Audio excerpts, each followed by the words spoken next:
Good morning, everyone. It's nice to see everyone here. Thank you for coming today. My name is Miguel Cardona. I, along with Senator Harp, serve as the co-chair of the Achievement Gap Task Force. Today will be a very enlightening day for us, members of the task force.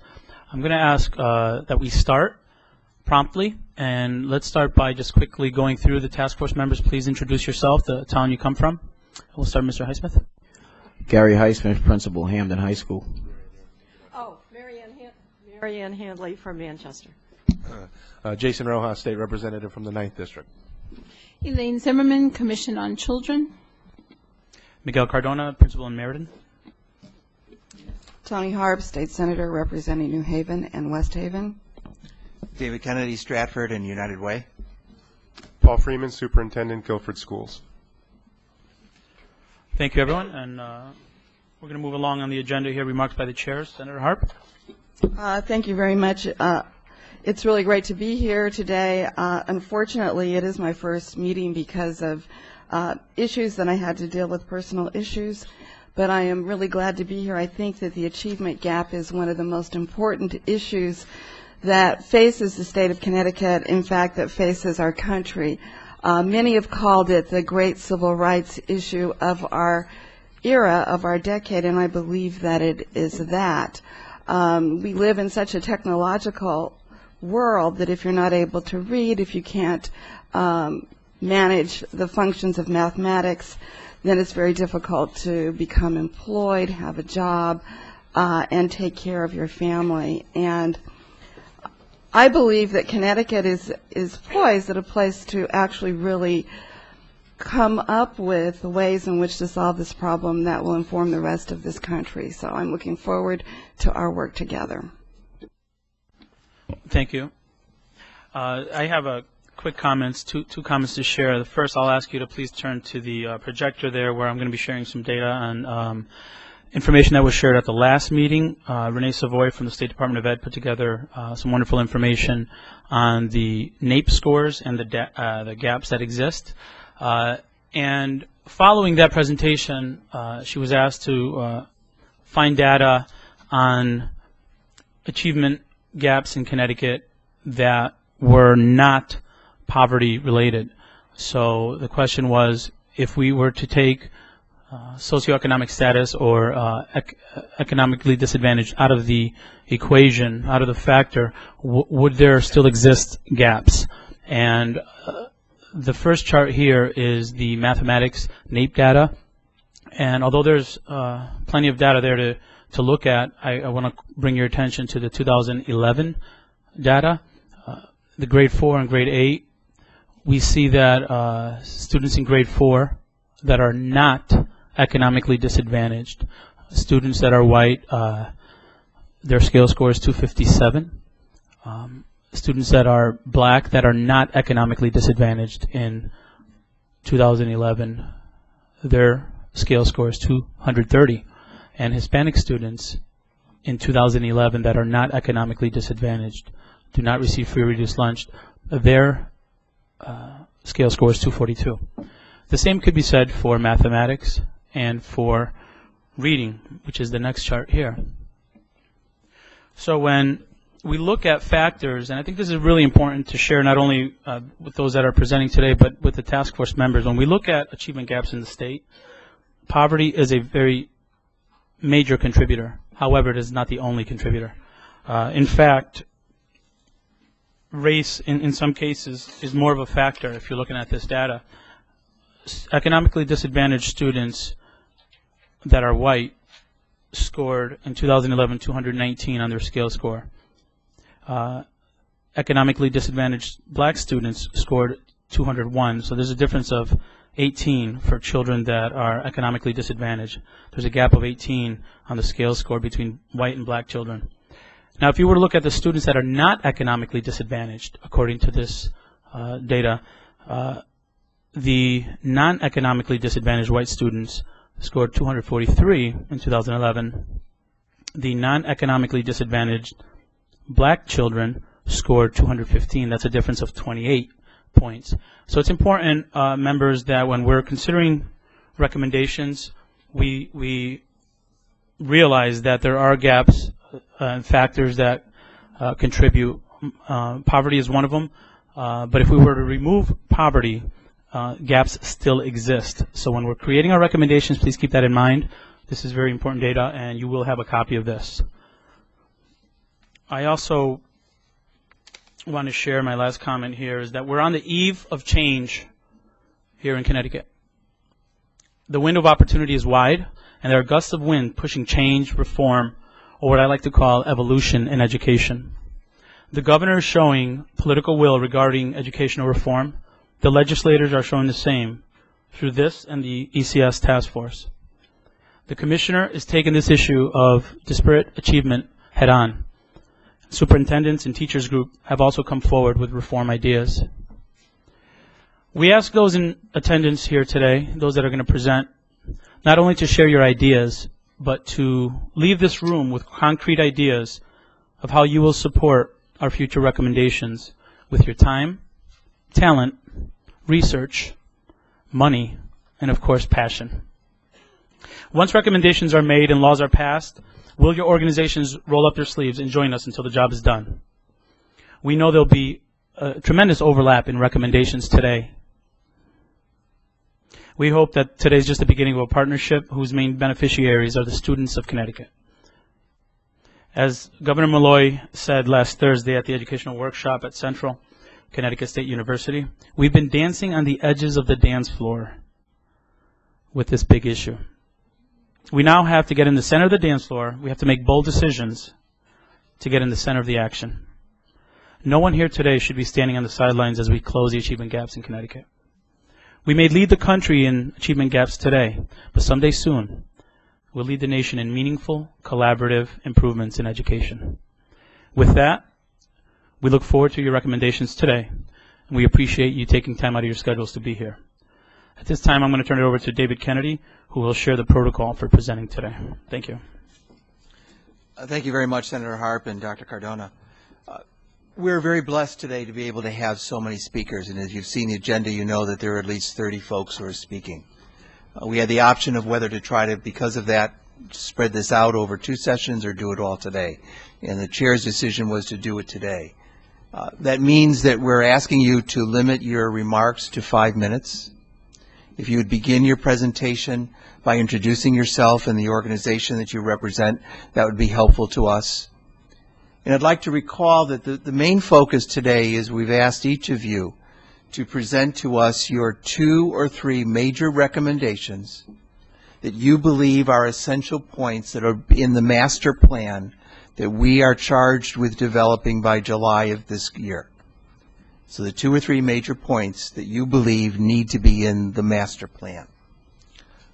I have the task, unfortunately, of playing timekeeper. So at 4 minutes into your presentation, you have a minute left. I'll give you a quick note, and then 15 seconds remaining, I'll ask you to please wrap up. Thank you again for being with us today, and thank you very much for hopefully also staying and learning so that today's 3-hour session with us really is a learning experience, not just for the task force, but for all of us who are here. Thank you.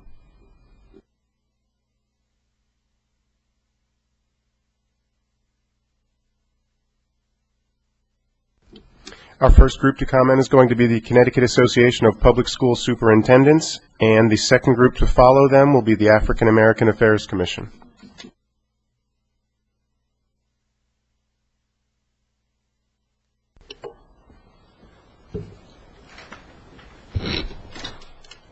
Is there a way you can turn off the, yeah.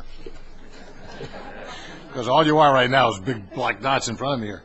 I'm Joe Surisola. I'm the Executive Director of the Connecticut Association of Public School Superintendents. I will do my best to stay within the 5-minute time limit. I am a recovering superintendent. It's tough for us to say hello in 5 minutes, but let me take a shot at it. Thank you for this opportunity to share some thoughts with you, and more importantly, thank you for the time you're putting in to deal with this issue. It is a problem that has economic and social and moral connotations with it that make it an imperative. Much has been tried for many years to address the achievement gap in Connecticut and across the country. Many of those efforts have had some success, But today, the achievement gap that exists among children based on simply factors that they have no control over, who they are and what they were born into, still exists, and in some cases is worse than it's been before. This experience suggests that the gap is a systemic problem, and that trying to solve it without transformative systemic change will continue to be unsuccessful. So I urge you to go beyond what groups such as yours have done in the past, and instead consider calling for a transformation of schooling in Connecticut. Specifically, I urge you to call for the following. First of all, the beginning of formal schooling for all children at the age of 3 instead of 5. All children, and not only those whose parents can afford it, should have access to high-quality early childhood programs. We need to address the achievement gap when it starts to manifest itself and not wait 2 years before we try to do something about it. Secondly, a schooling system through which all children are expected to achieve mastery, but that also allows children to do so at a pace that is appropriate for them. We all learn different things at different times in our lives at different rates of speeds. Yet we put children on a schooling assembly line and expect all of them to move at the same speed. Children who fall behind at a young age become largely convinced that they cannot learn, and the damage that this does to a child is very difficult, if not impossible, to remediate.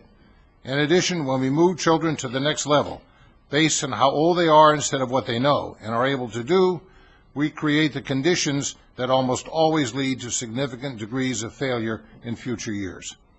And finally, a schooling system that teaches children in a manner that is consistent with their learning styles. Children come to schooling having learned many things before they enter the process, yet a noticeable percentage of them get classified as learning disabled, remedial learners, and slow learners early in their schooling experience.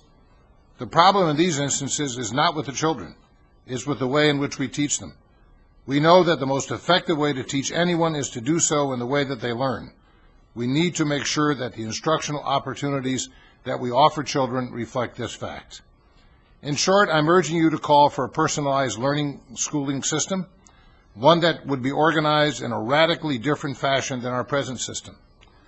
There is not sufficient time today for me to go into detail regarding what needs to be done to take us from where we are now with respect to schooling, but I and others on the CAP staff would be happy to convey that information to you in a manner of your choosing. Let me close by saying that we have talked about the achievement gap long enough, and we have tried an incremental approach to eliminating it long enough. If all we do is to continue to try to reform the present system, your group will not be the last one that will have to address the achievement gap. So please, call for the steps that need to be taken so that you will be known in the future as the group that started us down the path to a place where in the very near future, every child in this state will learn what they need to know and be able to do to lead decent and productive lives, and where every child who was born into poverty will learn what they need to know to escape poverty. And I did it in 4 minutes. Thank you. Our next presenter will be the African American Affairs Commission. Following this group will be the American Federation of Teachers, Connecticut.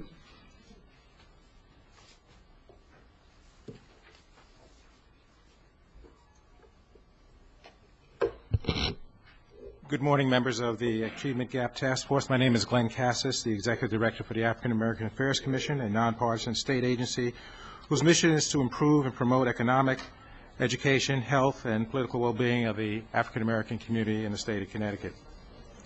I'll be less than 5 minutes. Since my time is limited, I wanted to be brief and later submit my written testimony. There is no one solution for solving the state's academic achievement gap, but for my nearly 40 years in education,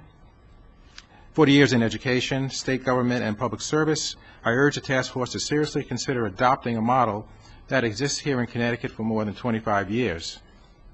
This is a TRIO model. TRIO is a federal program out of the Department of Education. Has been one national program that has enabled hundreds of thousands of first-generation, economically disadvantaged students gain access and later successful completion of post-secondary education. The model incorporates parental involvement, academic support and counseling, year-round classes including after-school, Saturday, and summer enrichment programs, exposure to college campuses, mentoring, SAT prep, STEM enrichment programs, financial aid advising, and college selection advising, and many other components that help secure success. The focus is college graduation. Formal upward bound programs exist in less than a dozen campuses in Connecticut.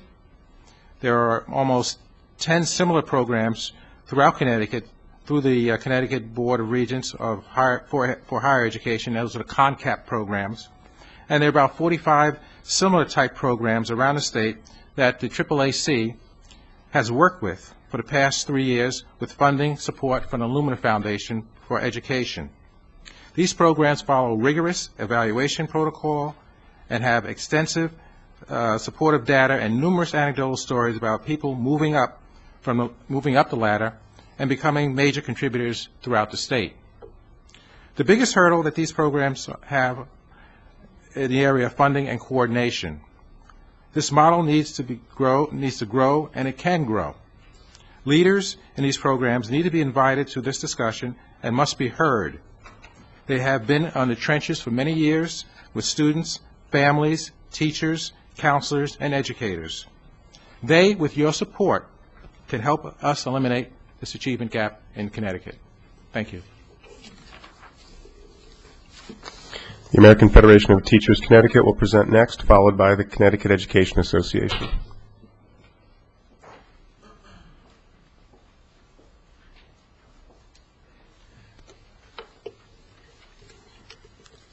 Good morning. I'm Sharon Palmer, President of AFT Connecticut. We're a union of 28,000 members. Our largest group would be the education group, composed of teachers, paraprofessionals, and some folks from higher ed. You can read my testimony at your leisure. There are 3 areas that I have emphasized in that testimony that I believe are the most important ones for you to concentrate on.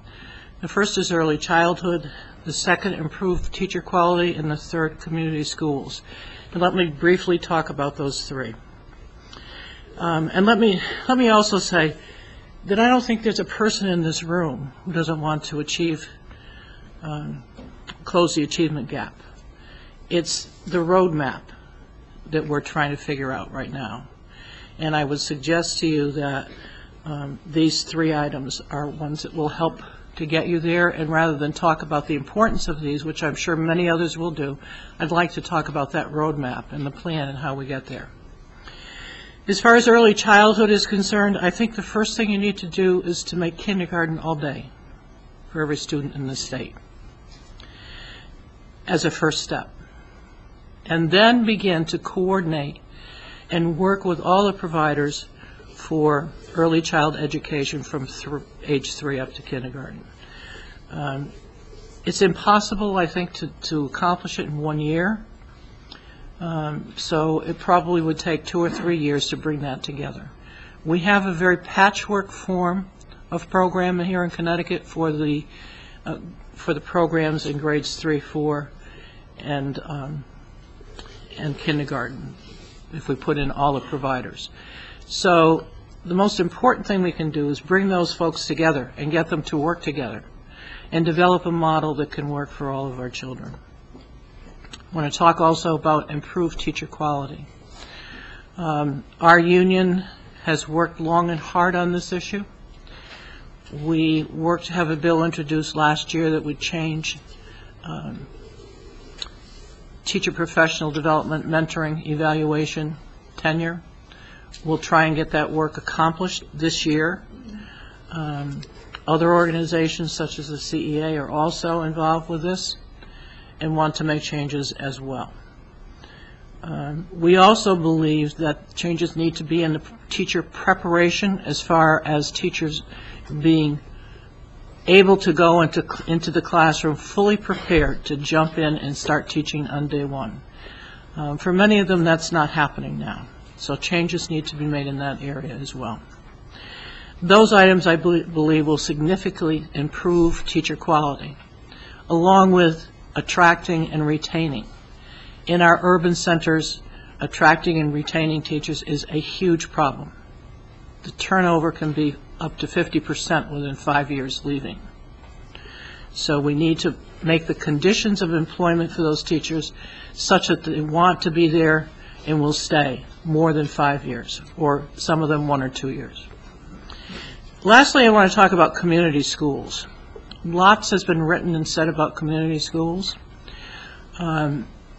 What they are essentially is providing wraparound services for children in a neighborhood school. Health services, social services of all sorts, parental education, programs that significantly improve language barriers as well. And we believe that's the model that you need to help achieve the kind of performance we're looking for in our areas where there is such a gap. We would ask that you look at the compact school model, which is currently working in some of our schools in Connecticut. It's an excellent model. It can be the beginning of building a community school, because in the compact model, it's the parents, the teachers, the students, the principals coming together, all the players coming together to determine what is needed for their school. And that's how you begin the planning, and that's how you get to a community school. At AFT Connecticut this year, we have adopted a motto of it takes a team. And we really do believe it takes more than the teachers, more than the school to close the achievement gap. Please wrap up. And we hope that you will join us in that assessment. Thank you. Thank you, Sharon.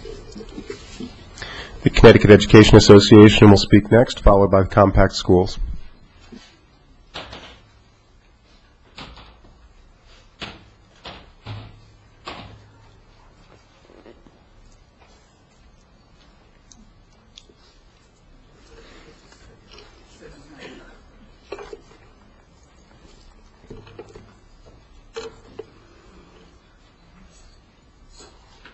Good morning, everyone. Thank you so much for doing what you are doing, and thank you for giving us the opportunity to share some of the things that we are doing as well.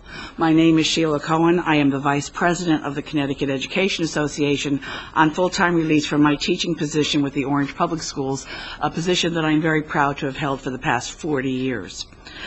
With me today is Joanne Gay, the Assistant Director for Affiliate and Member Development at CEA, Dr. Irene Cornish, Superintendent of Schools for Stratford, Elaine Watson, Assistant Superintendent of Schools for Stratford, Doug Edwards, founder of Real Dads Forever, and Susan Lance, President of the Stratford Education Association. Our testimony is present for you to read, so we will be as brief as we possibly can. I would like to mention, however, that 5 years ago, after having been elected to my position as CEA Vice President, I accepted the monumental task of examining the issue of the achievement gap as well as researching the most effective practices and strategies. It is our responsibility as educators to determine the most effective strategies and techniques to help overcompensate for any of the multitudes of factors and conditions, all of which your task force has very thoroughly and efficiently discussed. Working together at CEA, Joanne Gay and I began to formulate a vision for what it was that we were attempting to achieve, as well as determining the requisite demographics for which of CEA's 162 local affiliates would hopefully pilot an achievement gap project. How we chose Stratford is included in our written testimony. I do want to underscore, however, that we insisted upon the fact that with whatever program and with whatever district we were going to pilot our project, there had to be 4 major components.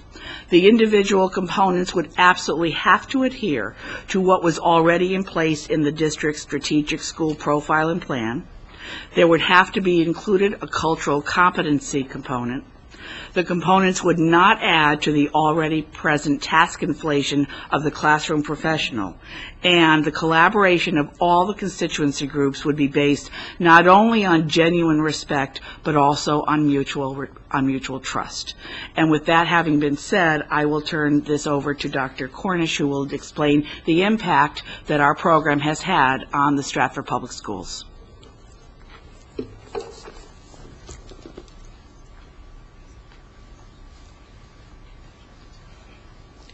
Thank you, Sheila. Good morning to the task force.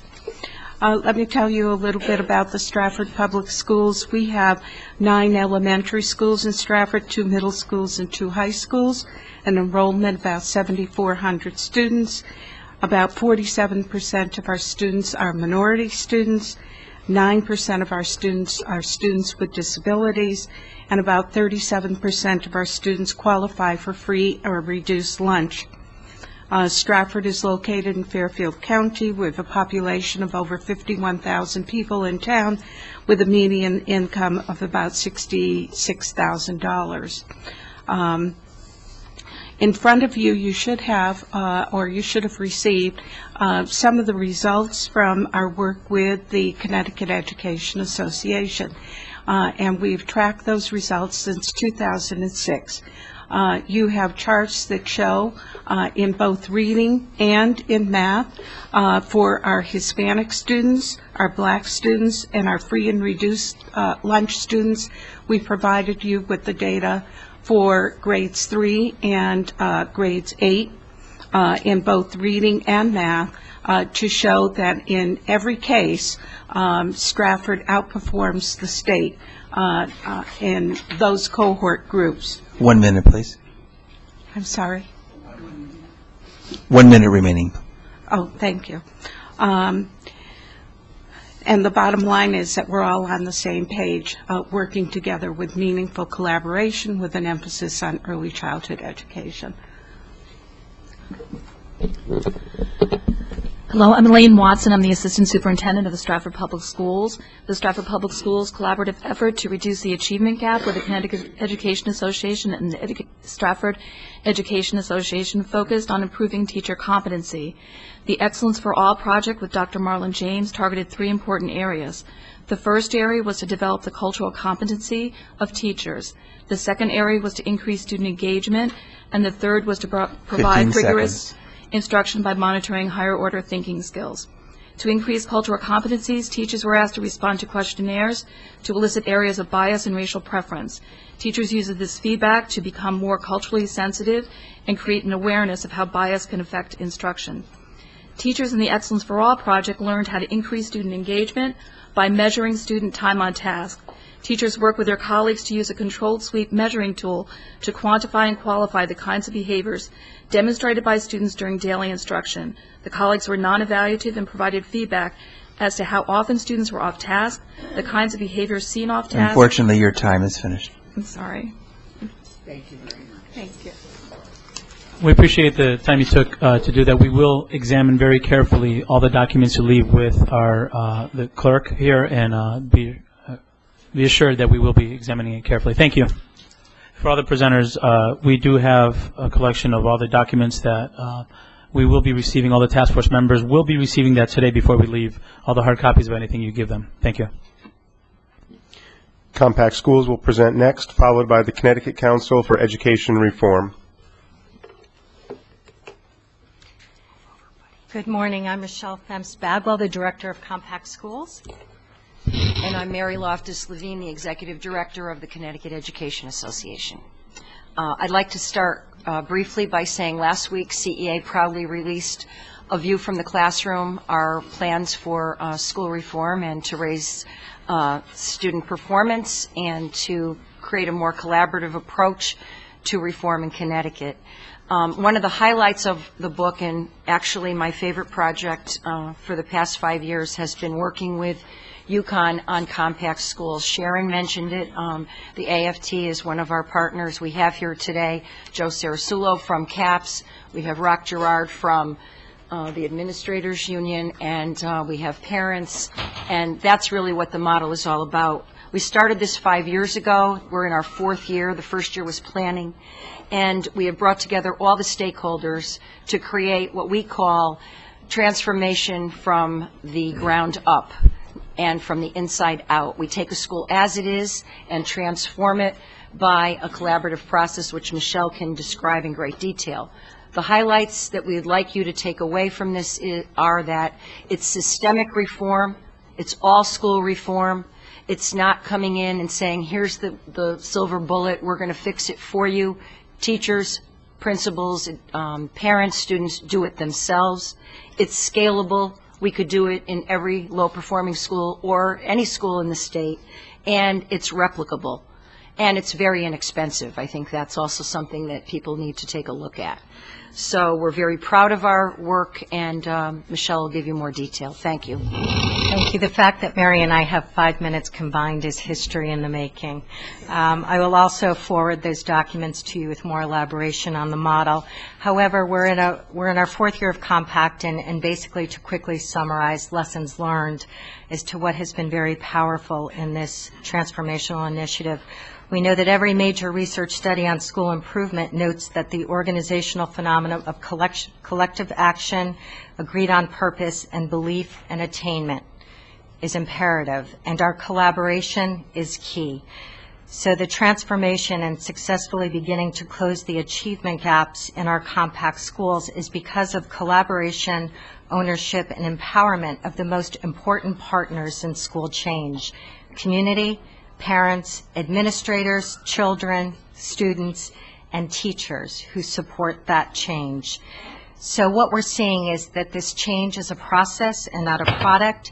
It's design and implementation, most importantly, of non-hierarchical governance structure that involves all stakeholder representation and assists with identifying and solving school-wide challenges on a consensus basis, engaging all those parents, from the bottom up, organic, with district and building leadership supporting it, based on models and frameworks that are research-based. So in compact schools, we like to go above and beyond proficiency, and that we seek excellence and hold that benchmark high. Critical to closing the gap, a positive school achievement, decreasing suspensions, having students and children in school to learn, strong union partnerships working together for change. Increase in parent and community involvement is critical, and all of our schools, they are integral partners in change. 30 community tutors at Longfellow School helping students in literacy and in their math. These are critical factors in our lessons learned. We know that money helps, that funding through our school improvement grant has been critical to providing us the resources we need. That is soon to end, but the identifications of challenges and problems from the school, from the partners, is what we're seeing is closing the achievement gap. And most importantly, and something that I don't want to overlook and that I've heard, what is so important is the trust that we have established as partners to seek excellence. It's a trusting relationship, working collaboratively together. So I'll have more information posted forward, and I thank you very much for your time today. And we'd like to invite all of you, anytime you'd like, to come and see a compact school. The Commissioner of Education did a visit a few weeks ago in December, and we would love more people to come and see what's actually happening on the ground. Thank you. Connecticut Council for Education Reform will present next, followed by the Connecticut Association of Boards of Education.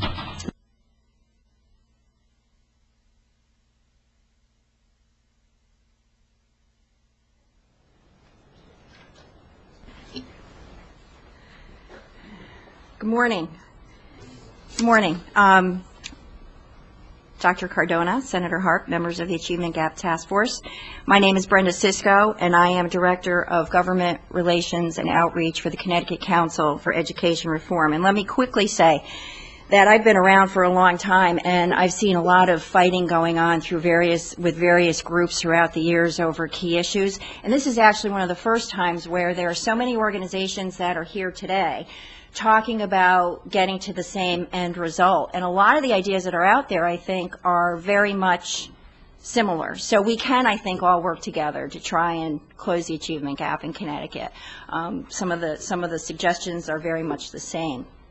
The Connecticut Council for Education Reform is a nonprofit whose board of directors is comprised of business and civic leaders, including many of the former members of the Connecticut Commission on Educational Achievement. The council represents the business and civic voice in advocating for comprehensive education reform efforts to close Connecticut's achievement gap, while raising academic achievement for all students in our state. As representatives of the business and civic community, we believe it's critically important that every student in Connecticut receives a high-quality education that provides them with the knowledge and skills they will need to succeed. The economic well-being of our state is dependent on our ability to ensure that students graduate from high school prepared to continue on to college or a career. I know you all agree with that. The Council believes that there are a number of key initiatives that the Achievement Gap Task Force should consider, but we do have 3 for today. There are certainly many more, but we're giving you 3 of them. That is fostering great teachers and leaders, increasing access to high-quality pre-K programs for low-income students, and turning around our lowest achieving schools and districts. We all want Connecticut schools to have the most effective teachers and leaders. Reforms must be enacted to redesign the state's employment, compensation, evaluation, professional development, retention, and dismissal procedures. This includes the development of teacher and leader evaluation systems that are multifaceted to include a significant weight on student performance, meaningful classroom and school observations, and other measures. This would allow the state to identify and foster great teachers and leaders, provide improved and targeted professional development, and increase accountability and authority for principals that have proven themselves to be effective. Increasing access to high-quality pre-K for all low-income students. Recent estimates indicate that about 9,000 low-income 3- and 4-year-olds in Connecticut do not have access to high-quality preschool.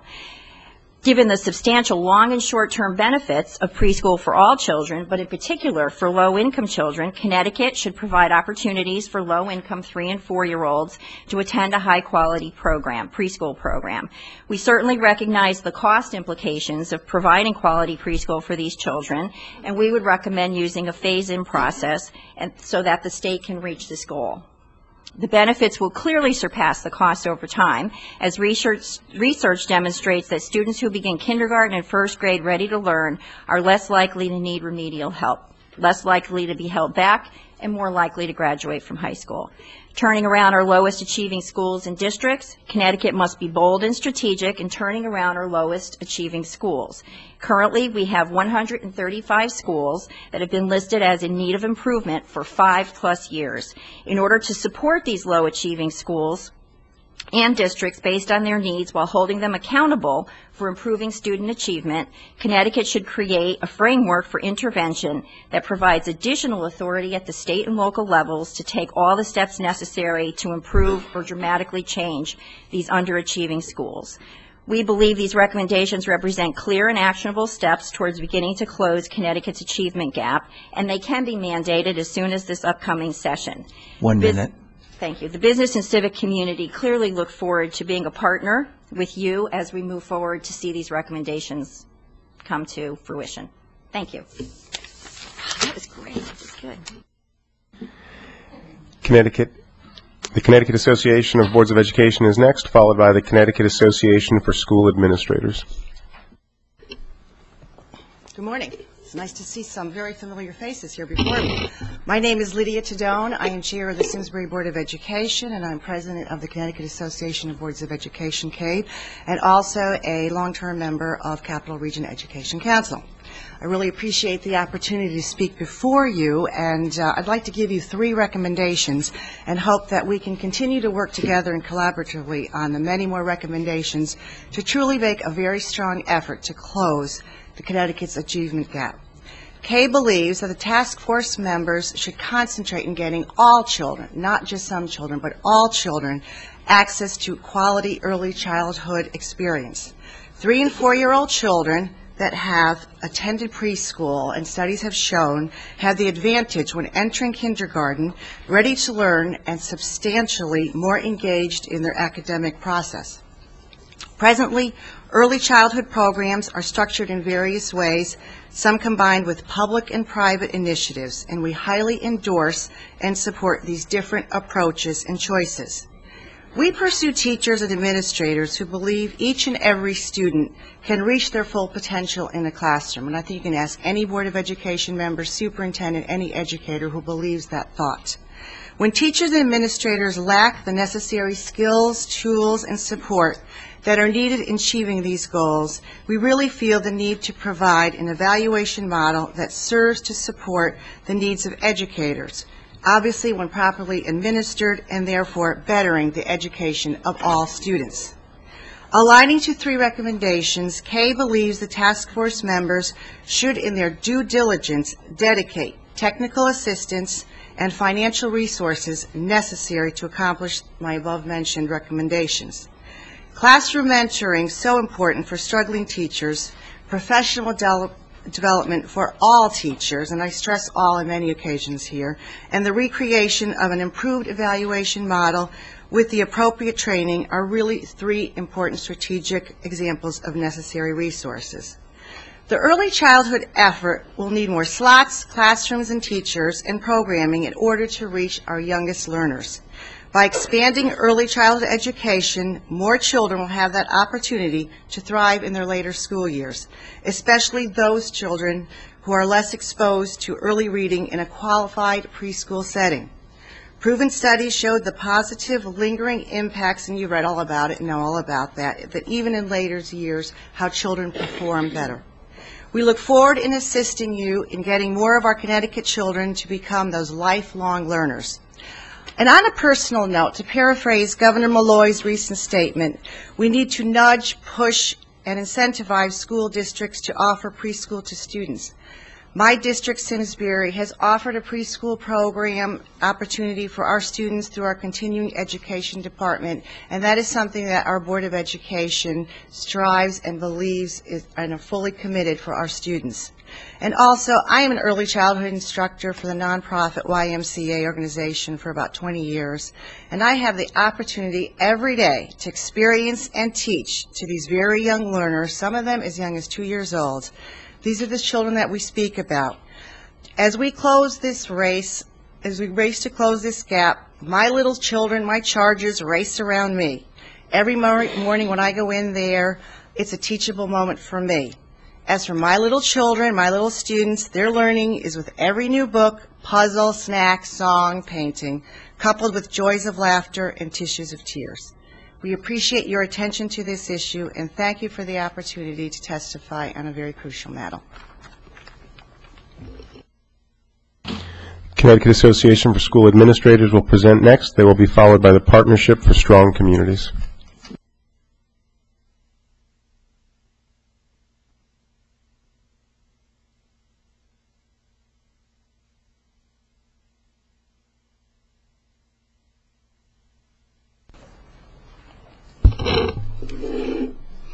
Good morning. My name is Ann Jellison, and I'm here today representing the Connecticut Association of School Administrators. As an educator in Connecticut for the past 36 years, I've worked in several districts, urban, suburban, and rural, in a number of capacities, and at all levels pre-K through grade 12, and have served as a member of a Board of Education. During my career, I've also been privileged to be a member of a number of the organizations which have presented here already this morning and will present, the CEA, the EFT, K, PREC, and CAPS. I'm currently the principal of Israel Putnam School in Meriden, which is a priority district. I've reviewed the report of this task force from last January and those of several associations who have recently released their reports, and I believe that there are several common themes. While there are recommendations which school administrators would still have further questions about, on the 10th anniversary of No Child Left Behind, it is encouraging to see that educators of this state are proposing changes which would have a positive impact on the success of our students, rather than the negative ramifications which we have experienced during the last several years as a result of No Child Left Behind, especially those of us who've worked in under-resourced districts. Educators today at all levels are familiar with the concept of 3 tiers, Tier 1, Tier 2, and Tier 3. This morning I want to speak to you about 3 other T's, which CASA believes are paramount to our moving forward in closing the achievement gap. First is talent. We need talented teachers at all levels who are supported by their systems. They need to be supported first by training in the best instructional practices in our colleges and universities, then through ongoing professional development in their school districts, and through meaningful supervision and evaluation. The second T is for time. For students who require additional time in order to meet high expectations, we must provide it. Preschool education, full-day K, extended day, extended year, and alternate programs, some of which have already been outlined this morning. These are all necessary if we are to ensure that students develop the skills they'll need to be contributing members in our complex society of the 21st century. The last T is taxes, which will provide the money we need to fund the efforts we identify to change the status quo. It will be expensive to implement the changes needed and being recommended by educational advocates, but the time is now. Despite our many economic challenges, the one we must meet is the challenge of guaranteeing that students, and all students, in the state of Connecticut receive the quality education they deserve. To do less not only jeopardizes the future of these students, but the future of this state. I agree with our governor when he asserts that this is our moment. The Connecticut Association of School Administrators stands ready to assist you in meeting this challenge. Thank you for the opportunity to speak with you this morning. Good luck as you proceed in your work. The Partnership for Strong Communities is next. They'll be followed by the Latino and Puerto Rican Affairs Commission. Good morning, Senator Harp, Dr. Cardona. Thank you for the opportunity to testify. I think from the witness list it appears that I'm the only one who will address the connection between achievement in the classroom and the quality and location and affordability of housing. So I appreciate the opportunity to be here today. I'll preface my remarks with two caveats. The first is that we do believe, and the research shows, that school performance of many children suffers because of their housing situations. Every child, whether he lives in the city or the suburbs, needs a safe, secure, affordable home to live in a community with adequate services and where he can do his homework and sleep well and live a happy home life. We don't believe that every family, however, now living in an overburdened school district should or will want to move to a district that has more resources. Families, in our experience, like to stay near their family members, near their friends, in their communities, near their culture and their religious moorings. So the idea is both. People need a choice. We believe in choice. People who want to stay where they are should be able to stay, and they should get quality educational services where they are. They should be able to move, however, to districts with resources if they can. The way to do that is with housing affordability. And the problem is, in this state, we don't have it. I gave you, and Chris has this, a list of 11 points that you should know about the connection between housing affordability and education. I'll go through just a couple of them that you may not know. The first is 10% of the housing stock is affordable in only 31 of our 169 cities and towns. That means 138 towns in this state are off limits. People can't get into those towns, no matter how good the resources are. And there's a fair connection between the 31 districts where people, low-income people, can live with resources that, with schools that have overburdened districts and not a lot of resources. So we've created, in effect, an educational apartheid in this state. Families are trapped. They cannot move to districts and have the choice of schools that will do best for their children. A well-documented Century Foundation study of Montgomery County in 2009, which Montgomery County uses inclusionary zoning to assure affordable housing access to low-poverty schools, with many resources, showed that over 5 to 7 years, students in public housing who were randomly assigned to low-poverty elementary schools significantly outperformed their peers in public housing who attended moderate poverty schools in both math and reading. By the end of elementary school, the large achievement gap between children in public housing who attended the district's most advantaged schools and their non-poor students in the district was cut half in math, a third in reading. We can give you that study, we can give you the citation, and the two women who did that study, one works for RAND, one works for Abt Associates, will be here February 16th at a forum that we are hosting at the Lyceum, and you can talk to them then, and we are happy to make them available to you. That study is very, very clear.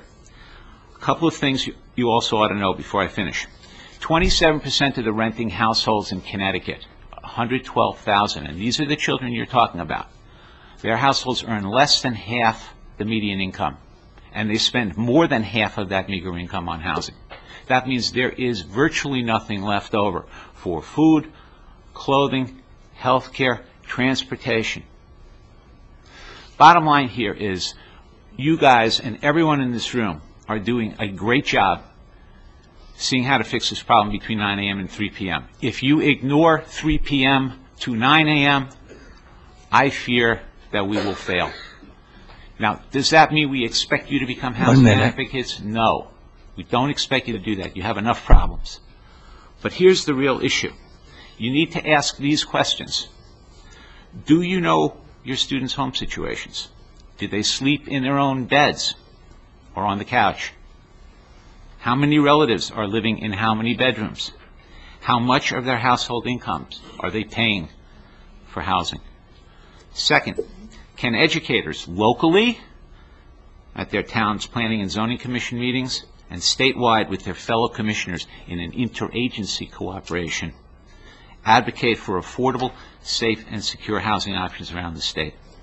Do they see housing security as a key companion on the road to educational achievement? One last example. 15 seconds. Okay. 77% of the urban districts show, the stability rate in urban districts is 77%. Those children move during the school year, they fall behind, they tend to fail and maybe drop out. 58% of the reason why they are mobile is because of housing costs and insecurity. If you don't deal with this, I fear you won't be able to solve this achievement gap problem. Thank you.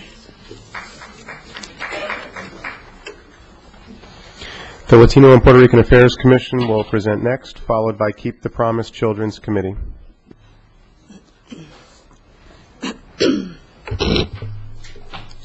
Good morning, members of the Achievement Gap Task Force Committee. My name is Dr. Sonia Bashiva Magnon. I'm a member of the Latino Puerto Rican Affairs Commission, Vice President and Chief Diversity Officer at Wesleyan University, and most importantly, I'm the parent of 2 brown-skinned boys in the Hartford and Middletown school districts. I want to focus my presentation on 2 areas: institutionalized racism and services for Latino English language learners. LaPrac is particularly interested in legislative discussions that enhance families' access to high-quality early childhood educational opportunities, legislation that aims at closing the achievement gap and improves low graduation rates for Latino English language learners and other minority students. And also we support programs that prepare all youth for college success and job skills development, promote meaningful collaborations between schools and communities, and broaden and strengthen the curriculum for all students, and support dual language education. Furthermore, it is imperative that the school administration and policymakers realize and take seriously the impact of under-resourced communities and schools and institutionalized racism on the quality of education and our Connecticut public schools that serve high numbers of Latino, African Americans, and low-income students. We respectfully submit to this task force the following recommendations specifically for English language learners that we have gathered for the CGA via our results-based accountability program, Turning the Curve session. Recommendations that have already begun to be widely accepted by organizations such as the Connecticut Advisory Committee to the United States Commission on Civil Rights in their latest released publication, Dropouts to Diplomas, Closing the Attainment Gap in the Connecticut High Schools. Our 3 recommendations include: the legislator, Connecticut State Department of Education, and school districts should take steps to ensure that Connecticut teachers are adequately prepared to teach English language learners. The hiring of more English language teachers. Additionally, the current Connecticut teachers certification policies, which make the hiring of otherwise qualified ELL teachers from other states difficult, should be altered to enable the hiring of more ELL teachers.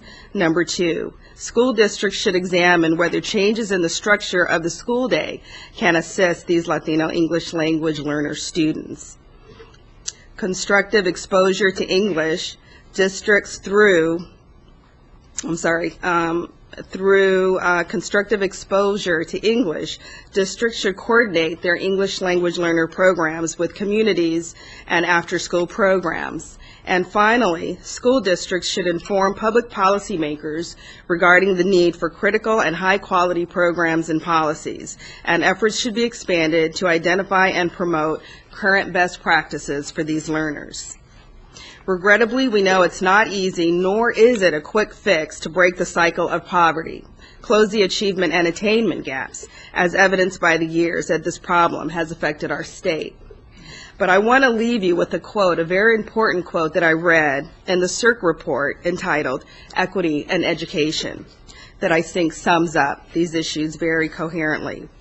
Given that race is a socio-political construct, that is, it has no biological or genetic basis, given that there are no inherent cognitive differences between people of different races, and given that as educators we are legally obligated to provide equal educational opportunities for all students, given that we claim to have district and school missions to promote equity in education in both the learning environments and student outcomes, and given that as educators we so often and usually very passionately state that we believe all students can learn, how is it that we continuously produce patterns of racial inequality in Connecticut schools?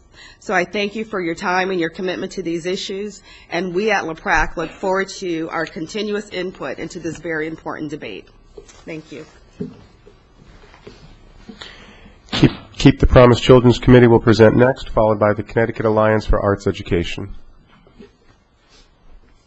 Good morning, and thank you for the opportunity. My name is Dr. Eric Arzubi. I'm representing the Children's Committee of the Keep the Promise Coalition, which I'll call KTP Kids going forward. I'm the co-chair of that committee. I also sit on the Executive Committee of the Connecticut Council of Child and Adolescent Psychiatry, and I'm on the Schools Committee of the American Academy of the Child and Adolescent Psychiatry. I'm a fellow in child psychiatry at the Yale Child Study Center. I'm going to start with several take-home points. First is that educators in pre-K to grade 12 and child mental health clinicians have common missions, so I advocate for more collaboration. 20% of all kids have diagnosable emotional behavioral disorders, and these represent barriers to learning successfully. Successful education reform cannot be achieved without focusing on the emotional behavioral health of children. School-based mental health services have been shown to boost grades and improve attendance. And we will propose 4 strategies to jointly tackle the achievement gap with you. And finally, I'd like to invite members of the task force to join our school-based mental health summit on January 25th at a Hamden Elementary School, which will be attended by the DCF Commissioner and the Commissioner of Education. So, as an advocate for our most vulnerable children and as a physician, I'm thrilled that the education reform has taken center stage among our state's leaders and policymakers, and I appreciate this opportunity. We have overlapping missions. That is to promote healthy growth and development among children from pre-K to grade 12 so that they grow up to be happy and productive members of our society. As a result, we'd like to offer our support in hopes that we can work together to achieve this critical goal. We urge you to think about the early identification and treatment of emotional behavioral disorders and problems whenever you think about education reform. These problems interfere with learning. We will work tirelessly with you to reach children and families in time to reduce these barriers to school success. Connecticut's children are facing a double whammy. Our education and mental health systems are under severe strain. As you know, there are over 500,000 school children in Connecticut, and about 20% of them have a diagnosable emotional behavioral disorder. Unfortunately, only 20% of affected children can access mental health care reliably, resulting in about 90,000 Connecticut school children with untreated mental health problems.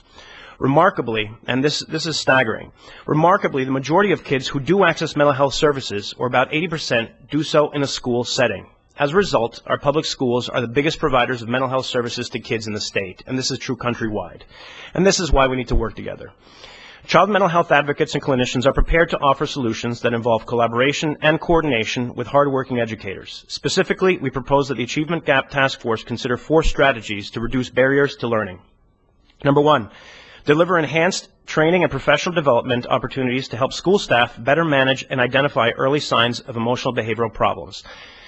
Specifically, I'm currently working with someone at Southern Connecticut State University to do just that in teacher training. Number 2, encourage school districts to expand the number of social workers and school psychologists available to provide support to children who are struggling with emotional and behavioral problems. Number 3, expand the number of school-based health centers in Connecticut from its current count of 78. Interestingly, Connecticut is number 4 in the country in terms of school-based health centers per capita, and it would be great if we can get to number 1.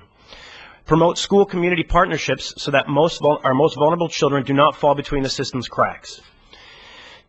A 2010 article in the Journal of Adolescent Health reported data from a Seattle, Washington study revealing that the use of school-based health centers was associated with improved school attendance and a rise in GPA. Connecticut's 78 school-based health centers served over 5,300 students with mental health needs by providing over 41,000 student and family visits in the 2007 and 2008 school year. This is great work, but again, we still have about 90,000 students who have unmet needs. Here's some interesting statistics about mental health among children in Connecticut. Suicide rates among 10 to 14-year-olds have grown more than 50% in the last 30 years. 1 in 7 kids in grades K through 12 is either a bully or a victim of bullying, and all of these kids, both the victims and the perpetrators, are at elevated risk for developing emotional behavioral disorders. 15% of all school absenteeism is directly related to fears of being bullied at school. 25% of all Connecticut high school students reported feeling sad or hopeless daily for at least 2 weeks in a row in the last year. 11% of Connecticut high school students reported making a suicide plan, and 7.4% of all high school students attempted suicide. In other words, 1 in 14 Connecticut high school students attempted suicide, which is about 1 in every classroom. So again, I'd like to highlight the takeaway points, beginning with, again, inviting the members of the task force to our school-based mental health summit, which is on January 25th at 3:30 at the Church Street Elementary School in Hamden, attended by the DCF commissioners and the commissioners of Department of Ed. Again, the 4 goals are to enhance training of school staff to identify students at risk for emotional behavioral problems. Number 2, recruit more social workers and school psychologists to provide appropriate support to struggling children. Number 3, expand the number of school-based health clinics in our state. And number 4, to provide incentives for school community collaboration in the delivery of mental health services. Thank you for your time. The Connecticut Alliance for Arts Education is next. They will be followed by the Chef Coalition. Good morning. High-achieving schools have great arts programs. I'm John Prince. I live in Branford. I've served for 12 years, and I was just reelected to another 6-year term on the Branford Board of Education. I have served for 8 years on the CABE Board of Directors. I'm here today as a founding member of the Connecticut Alliance for Arts Education, CAAE, a future state affiliate of the Kennedy Center Alliance for Arts Education Network. I'm speaking on behalf of an extraordinary group of Connecticut arts organization leaders who include arts administrators, music educators, art educators, theater, and dance. Included in the packets we've prepared and distributed to you are materials that explain in depth the things I'm going to mention briefly in my short time before you. Please note how current the research and articles are. Design, sell, fabricate, interpret, improvise, create, build, adapt, collaborate.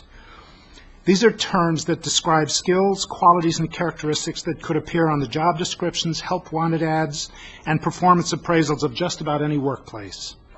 There isn't a CEO, superintendent, or principal, or a school board member that hasn't heard a presentation or read countless articles about what we have come to know and love as 21st century skills. Children who participate in the experiences that are intrinsic to the arts, when they first enter school, have an advantage in terms of the repertoire of skills and competencies that carry across disciplines and that will be with them for life. The kinds of skills and competencies that are vital to learning and that are so highly sought after by employers. In many children, one or more of the arts represent their best or maybe only path to success in learning because that's how their brains work. Is there really any reason why the arts should not be an integral part of the differentiated instruction that is so important to teaching and learning today? Frankly, we know anecdotally, and increasingly the research supports the fact, that for children at all points along the achievement spectrum, the arts is the reason they keep coming to school. Other states, notably Missouri, are finding higher levels of participation in fine arts correlate significantly to lower the rates of the kinds of infractions that require student removal from the classroom, higher attendance rates, higher math scores, significantly higher standardized test scores in communication arts for students in the 6th through 8th grades, positive correlation with high school graduation rates, and there's a positive relationship between fine arts participation and student outcomes for districts across the socioeconomic spectrum. That is, the study findings apply to districts with high percentages of children in poverty and of those from minority, racial, ethnic backgrounds.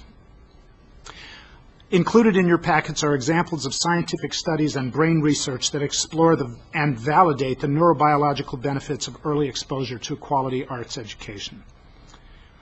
In our zeal to increase student performance, we often find ourselves cutting the very thing that is actually the key ingredient for making learning what we all want it to be. Therefore, we recommend expanding levels of fine and performing arts in Connecticut schools and including fine and performing arts offerings as part of the core academic curriculum taught by highly qualified, certified arts educators.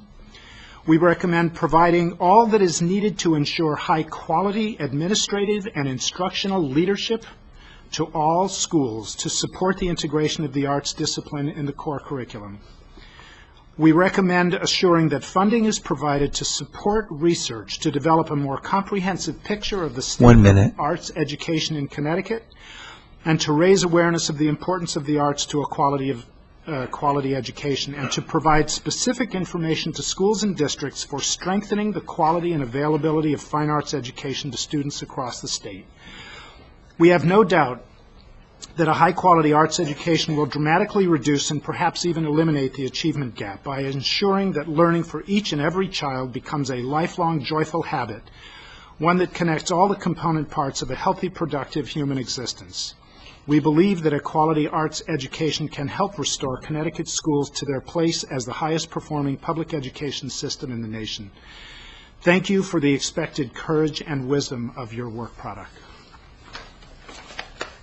The Chef Coalition will present next. They will be followed by the Parent and Family Policy Work Group. Good morning. Thank you for this opportunity to speak with you. My name is Barbara Zuris, and I'm here as a member of the Chef Movement Coalition. For the last 4 years, I have served as an elected member of the Avon Board of Education. Avon has one of the highest performing school districts in the state. During that same period of time, I worked with the Chef Movement. While our children in Avon have excellent educational opportunities, so many children in our state are in public schools that do not provide them with the equal opportunity to achieve their potential. That is the tragic inequity that you have been asked to address. The Chef Movement is an independent parent and community advocacy group.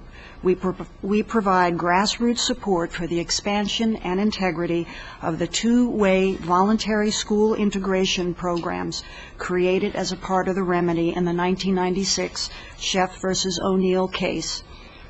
As you are aware, in Chef, the Connecticut Supreme Court declared that the isolation of Hartford children in high-poverty, segregated schools violated the Connecticut Constitution. Our hope today is to impress upon you the important role that economic and racial integration in our public schools can play in reducing the achievement gap. In arriving at your recommendations, we ask that you consider the following. You have here in the Capital Region a proven model for success. As a result of the Chef case, there is a growing regional system of quality, integrated education that includes almost 30% of Hartford's children. And these Chef school programs by CREC and by the Hartford Public Schools and by neighboring suburban school districts are closing the achievement gap. We need to make quality, integrated preschool education available to all 3- and 4-year-olds. In doing so, we should avoid creating a segregated preschool education system for low-income children of color. Why integrated schools? educational studies have substantiated that low-income children's level of achievement in math, reading, and critical thinking skills are higher when they are taught in diverse student settings that include more advantaged peers.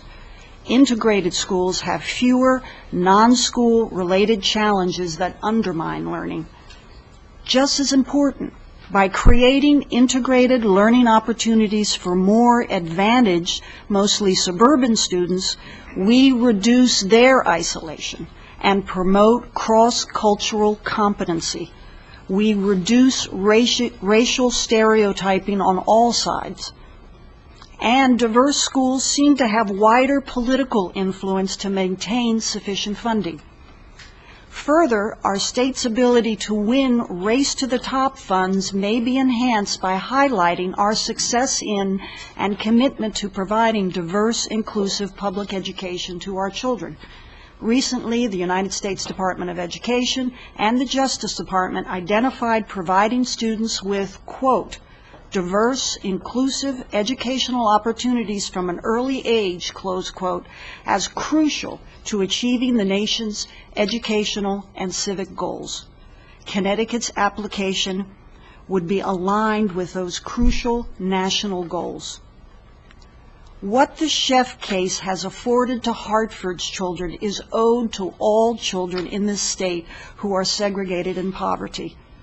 Our state constitution protects the children of Bridgeport, 1 minute, New Britain, and New Haven as well. It should not take a lawsuit to provide what the state constitution guarantees to all, a quality, integrated public education. This urgent need to act is not merely a matter of constitutional interpretation. This is about our moral responsibility to all children and to their future. We thank you and the Governor for your commitment to this critical mission. Thank you. The Parent and Family Policy Work Group will present next. They'll be followed by EastCon.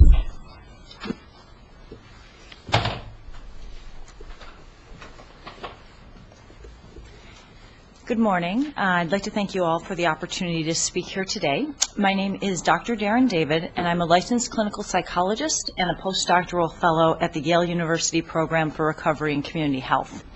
My research background has focused on adult attachment and cognitive functioning, and more recently, I have worked on developing supported parenting interventions and policies for mothers diagnosed with mental illnesses, including serving on the Parent and Family Policy Work Group, which is encouraging DEMAS to adopt a parenting policy for their clients.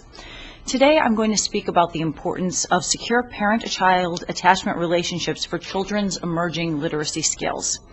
First, I want to clarify what I mean when I use the word attachment. In the developmental psychology tradition, the term attachment refers to a child's sense of security and safety in the relationship with a parent or primary caregiver. This sense of safety includes the child's trust that a caregiver will be available to him if he becomes distressed or needs comfort and care. So when we say that a child is, quote, securely attached, this means that he is bolstered by the sense that his caregiver will be available when he needs support or reassurance. This trust in the caregiver can in turn help him to venture forward and try new things, such as playing with new friends in the sandbox or trying out new toys. In contrast, when we say that a child is insecurely attached, this means that they have less trust that the parent will be available in a consistent way. As a result, this child could have more difficulty venturing away from the parent or may hesitate to go to the parent when he is distressed or scared. Years of attachment research have revealed that secure attachment in childhood is linked to lifelong benefits, including better psychosocial adjustment and relationship quality into adulthood. Okay, so what does this secure attachment have to do with the development of literacy skills in childhood?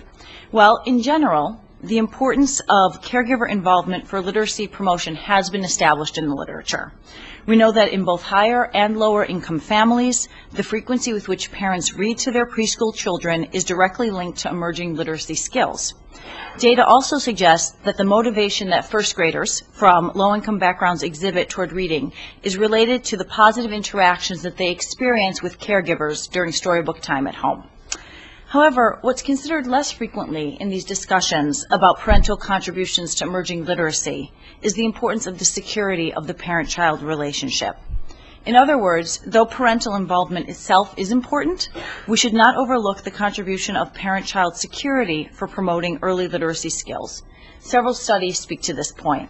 In one study with middle-class families, some children who were insecurely attached as babies attended less readily during a storybook interaction with their mothers at age 2 than did securely attached children.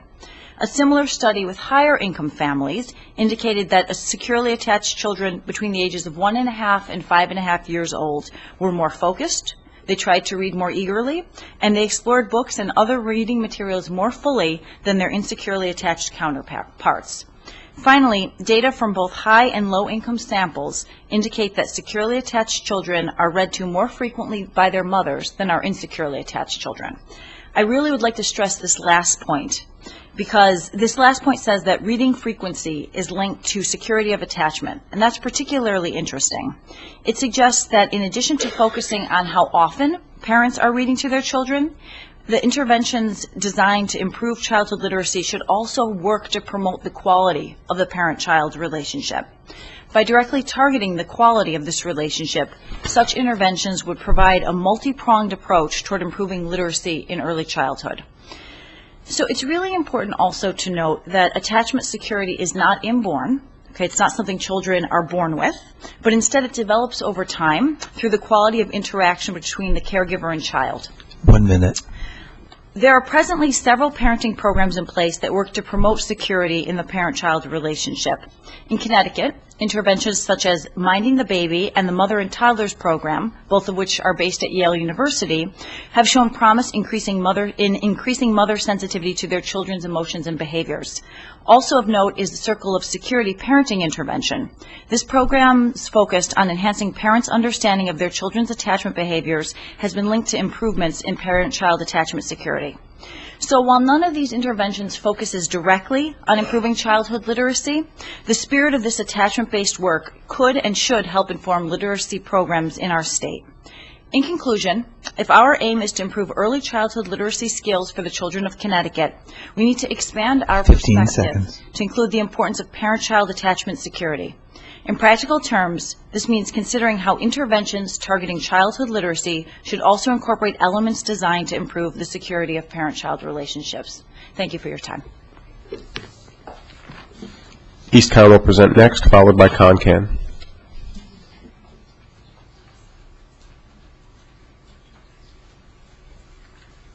Good morning. I beg your indulgence. I'm hearing impaired, and how am I doing? Okay? Just let me know. It's hard to judge in a room like this. David, if I'm really trying not to hear the 1 minute either, okay? I'm Elizabeth Aschenbrenner. I'm Director of Early Childhood Initiatives at EastCon, and I thank you for your work and the opportunity to present several recommendations that I believe, if well implemented, would significantly contribute to closing the preparation and achievement gaps that we have in our state. Elaine, you know this. We've been together for decades on these passionate, can I say, issues. The three major areas that I want to address with you this morning are high-quality learning experiences. You've heard a lot about that this morning. I do want to focus on several aspects of those. Approaches for young dual language learners, then the pre-K to grade 3 continuum. It is very exciting to hear many different stakeholders talk about the importance of high-quality preschool for 3 and 4-year-olds. What I want to share with you is that after our first assessment period for our children in our preschool programs enrolled through Head Start options that ended in December, for those children who are age eligible to enter kindergarten next year, only 18% of those children rated in the third benchmark of the Connecticut Preschool Assessment Framework on phonological awareness skills that include rhyming and initial sound recognition. 30% of the kindergarten age eligible children, 30% of the children that are age eligible for kindergarten were in the first benchmark, which meant that they recognized environmental sounds. Only 15% of the children were in the third benchmark for understanding words in print. 17% of the children were in the first benchmark for problem solving and conflict resolution, which again for us is, with the Connecticut assessment, is about a 2.5-year-old level, with another 57% at the second benchmark. These clearly indicate a significant gap for children who are age eligible to enter kindergarten. In our high-quality programs with learning experiences, we will work hard to increase children's skills in this year, encouraging families to work at home with their children. However, please be aware that we might not be able to close this preparation gap for all of the children that present to us with about 3 to 2.5 years potentially of a gap.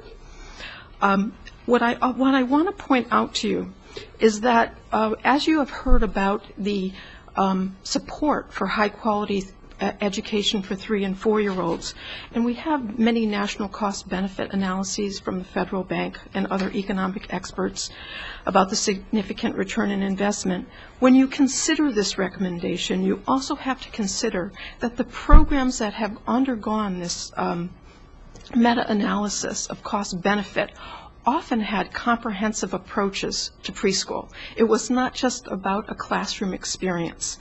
Perry Preschool, Abecedarian, and the Chicago Child Parent Centers, which are often frequently cited and utilized, did provide high-quality learning environments. Some started with birth or prenatally. They had highly qualified staff with ongoing professional development, strong family engagement, and ready access to health services, and some even had a continuum of support for children to 3rd grade. Governor Malloy has stated that it is our obligation to provide the same level of quality preschool experiences for those families who cannot afford to pay for them. I could not agree more. Our children, however, who are at most risk, do deserve the highest quality preschool experiences that we can provide. I want to just highlight several for your consideration around high-quality preschool. We do need to understand as 1 minute. Oh, David, darn, the previous speaker, the importance of the first 3 years of life. We need to pay attention to prevention and intervention then. We need to understand that the early care and education system must ensure that health must include mental and dental and adequate nutrition. We need to consider self-regulation and executive function. We also need to make sure about socioeconomic diversity and that intergenerational approaches have to be part of a high-quality preschool experience. Dual language learners. This is where I believe we have the most significant teaching gap in our state. We know so much about what is good practice for young dual language learners, and my experience has been in reviewing programs and policies that we just fall extremely short. I have submitted my comments and written testimony around what I believe we should do based upon what we know from research and what we are currently not doing. I also will just share that we have a group of people who are very actively involved in a pre-K to grade 3 continuum. Senator Stillman, you were at our first symposium in August. You have had many invites today to events, but our second event for closing the achievement gap, pre-K to grade 3, is tomorrow at the Cocoa Key Conference Center in Waterbury, and if you are available with our 2 national experts, I invite you to attend. CONCAN will present next, followed by the Connecticut Charter Schools Network.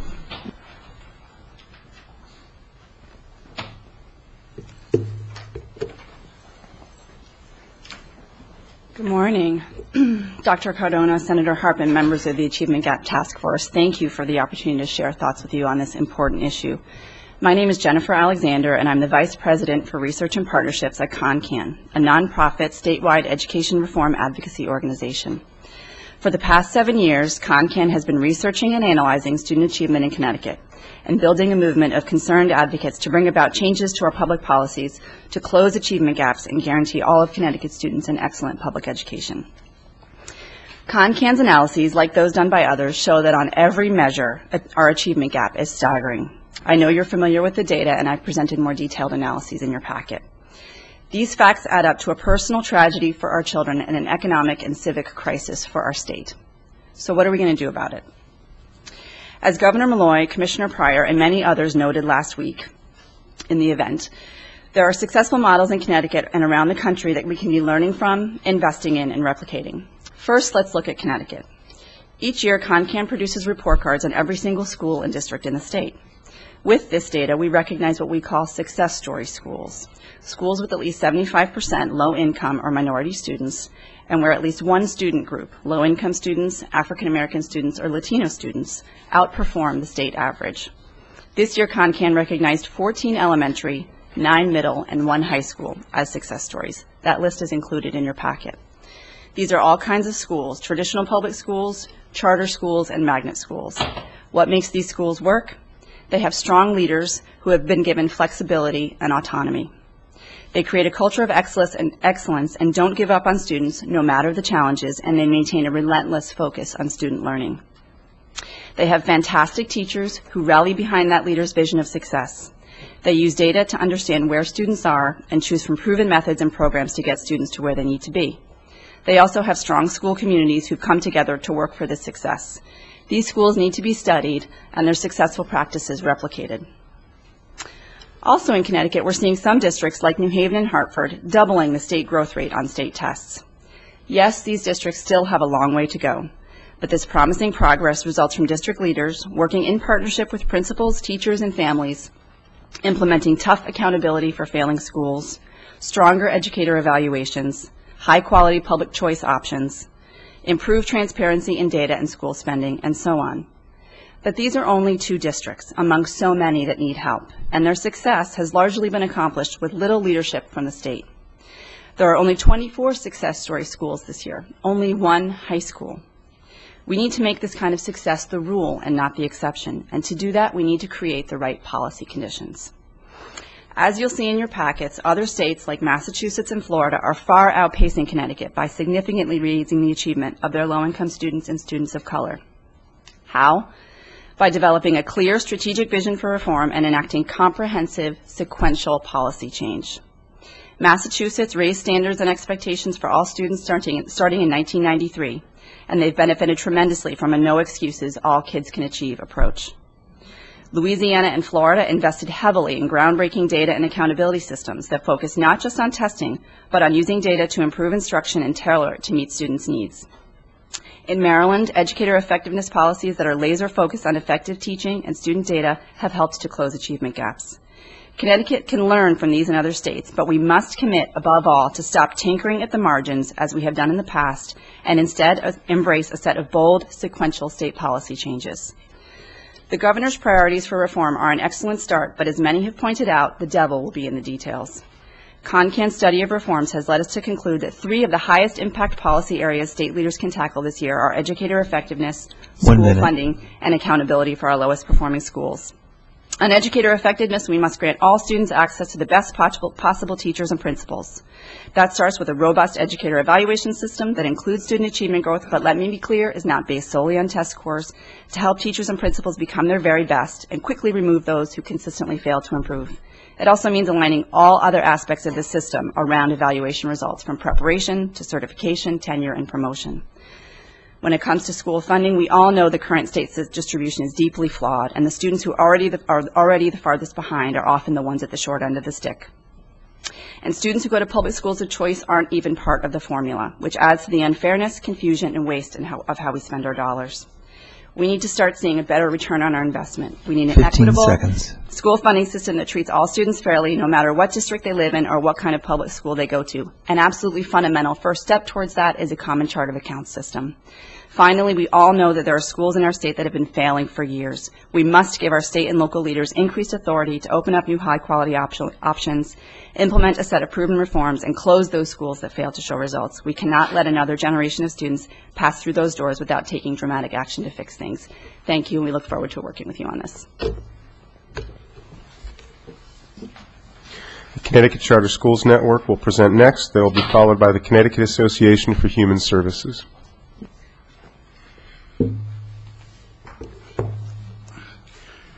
Good morning, ladies and gentlemen of the Achievement Gap Task Force. I admire and appreciate this Herculean effort to gather input from so many sources, and hopefully you'll find the Charter School Network contribution to be useful. Very briefly, charter schools are state-funded, independently run public schools that are authorized by the State Department of Connecticut. We are accountable to the department through a charter renewal process that occurs every 5 years, as well as an annual report. There are currently 17 charter schools in Connecticut with over 6,000 students. Closing the achievement gap has always been a major focus of charter schools, which are located mainly in urban areas and educate many of the impoverished children and children of color in Connecticut. And in saying that, we need to do a lot more towards helping with the racial, eliminating racial isolation. That's something we can improve on. Measuring by proficiency on the 2011 CMT's math, students at charter schools have closed the statewide achievement gap between low-income and non-low-income students by 40%, and the gap between black and white students by 54%, and the gap between Hispanic and white students by 65%. You have a more detailed information in our written testimony. I do not represent the charter schools are the answer to Connecticut's achievement gap, but we certainly must be counted as part of the solution.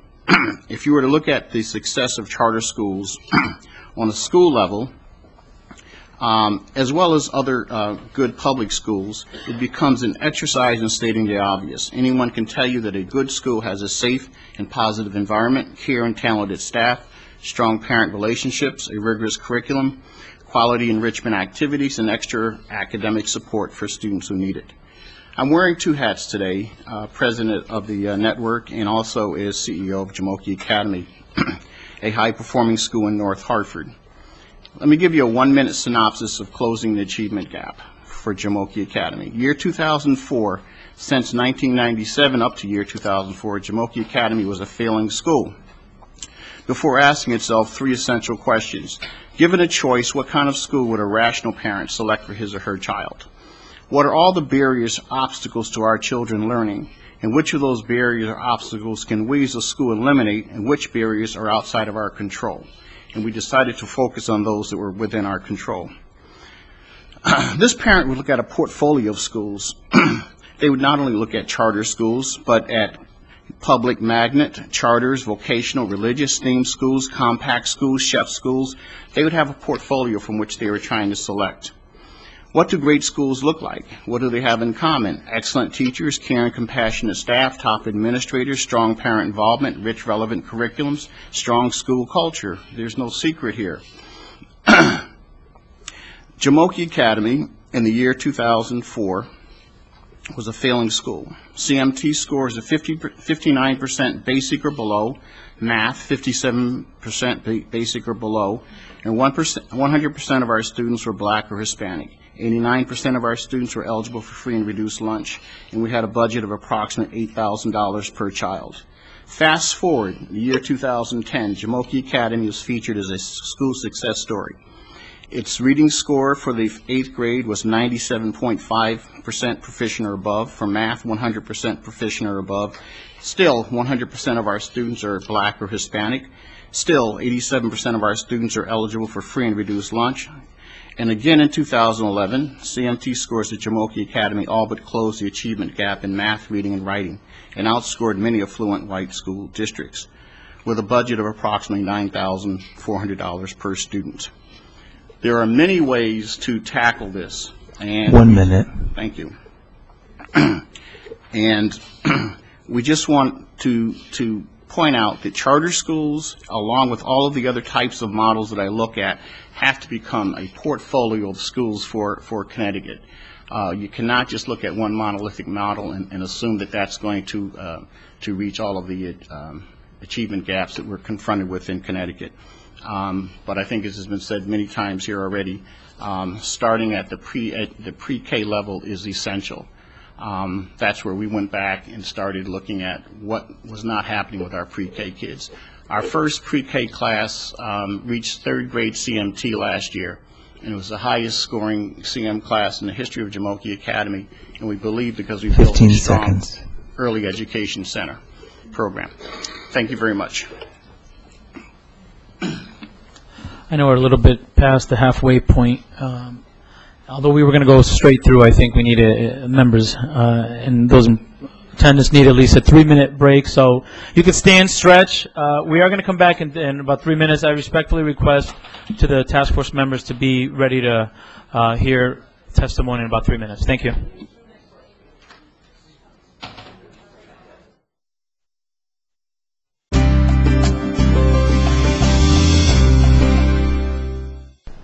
If you haven't done so already, please leave either written testimony or email the testimony to the clerk, Chris Calabrese, over here. Before you leave today, the information will be compiled and distributed to all task force members for more review, and it will be utilized to help us develop our recommendations.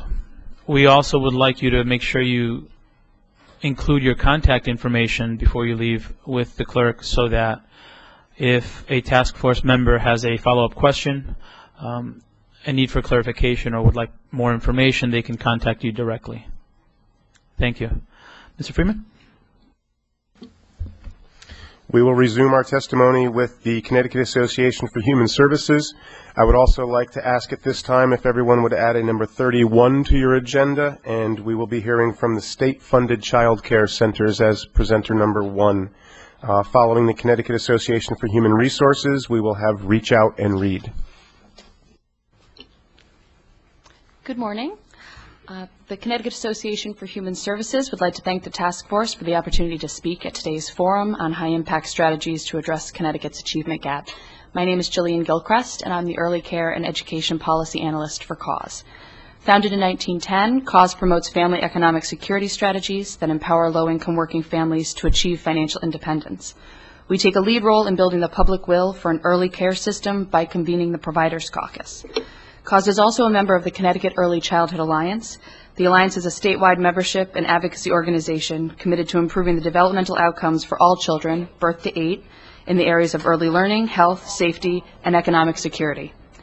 Connecticut has the largest achievement gap in the country, and it begins before children enter school. Children need the opportunity to succeed regardless of race, ethnicity, socioeconomic status, gender, and primary language. An indicator of school success is the percentage of Connecticut fourth graders reaching goal on the Connecticut Mastery Test. In 2009, almost 60% of Connecticut's fourth graders scored below the proficient level in reading on the National Assessment of Education Progress Test, ranking Connecticut second best among the 50 states. While it is good news that Connecticut ranks second, a 40% proficiency rate is cause for deep concern. It is also concerning that there are gaping disparities amongst racial and ethnic groups in reading proficiency. In 2009 in Connecticut, 52% of white fourth graders scored at or above the proficiency in reading, and only 22% of black and 15% of Hispanic fourth graders did so. Parents, caregivers, and teachers each have an important part to play in a child's reading development. Family income, a mother's education, and learning as a family value are pivotal influences on how and when a child is exposed to the precursors of reading. For those children who miss out on early learning opportunities, catching up with their peers by third grade is a long, sometimes impassable road. While some fourth graders are reading to learn, others are still learning to read. We wholeheartedly agree with many of the speakers today that we have to invest in pre-K, but we also believe that we must begin a system of early care and education at birth in order to effectively address Connecticut's achievement gap. Vocabulary development by age 3 has been found to predict reading achievement. By age 3, children from wealthier families have typically heard 30 million more words than children from low-income families. No one is denying that the foundation of children's learning begins in their home and that parents are their first teachers, but with roughly 76% of children under age 5 with employed parents, children are in some form of non-parental care each week, often for many hours. CAUSE proposes the following 3 strategies to impact Connecticut's achievement gap. Number 1, engage parents in children's academic success. Support the pre-literacy of Connecticut's children under the age of 3 by providing parents with information on what they can do to begin the language learning of their youngest children. Number 2, increase access to quality pre-kindergarten experience birth to 5. Fully fund school readiness and state-funded center programs for all in families with income less than 200% of the federal poverty level, beginning with priority and competitive school districts. Create a consistent and dependable Care for Kids program that both supports a family's ability to work and incentivizes quality. For instance, increase the Care for Kids rate for family child care providers who participate in the very successful Early Learning Guidelines Coaching and Consultation Initiative, currently funded by DSS, which supports family resource centers and other community hubs in providing local training and technical assistance around the early learning standards to family child care providers across the state, and coordinate Connecticut's early care and education system to increase efficiency and improve outcomes for young children. And third, improve workforce development and increase compensation for the teaching profession birth to 8. Establish literacy coaches for teachers to support pre-literacy, reading classes, and developmentally appropriate practices in all schools that serve preschool through grade 4 children. And increase compensation for Connecticut's child care providers. 1 minute. Early childhood teachers are one of the lowest paid professions according to the Connecticut Department of Labor. In 2011, Connecticut's early care and education programs were funded more than 10% below 2002 levels. At the same time, in an effort to improve the skills and quality of teachers, Connecticut has enacted strict degree requirements for early childhood teachers. To attract qualified teachers to the profession, wages must correspond with required skill levels, or degreed teachers will seek other jobs. Thank you for the invitation to participate in today's forum. Included in your packet, I have also included a report that caused in 2010 on closing the achievement gap, early reading success, and Connecticut's economic future. I appreciate your taking the time to listen to our suggestions and for the work you are doing on behalf of Connecticut's children. Thank you. Reach Out and Read will present next. They will be followed by the Connecticut Association of Urban School Superintendents. Good morning. My name is Christine Garber, and I am the Connecticut Program Director for Reach Out and Read. Reach Out and Read is an evidence-based national nonprofit organization that promotes early literacy and school readiness in pediatric exam rooms by giving new books to children and educating parents on the importance of reading aloud. We serve nearly 3.9 million children nationally, which includes over 47,000 children here in our state. Reach Out and Read is a member of the Connecticut Early Childhood Alliance. We, like the Alliance, believe that in order to close the achievement gap, we must begin at birth with high-quality early care and education. I encourage you to start very early with children, before age 3, as the brain starts developing on day 1. The architecture of the brain is shaped by very early experiences.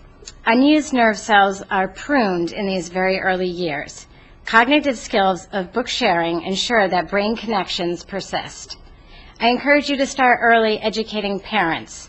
Why?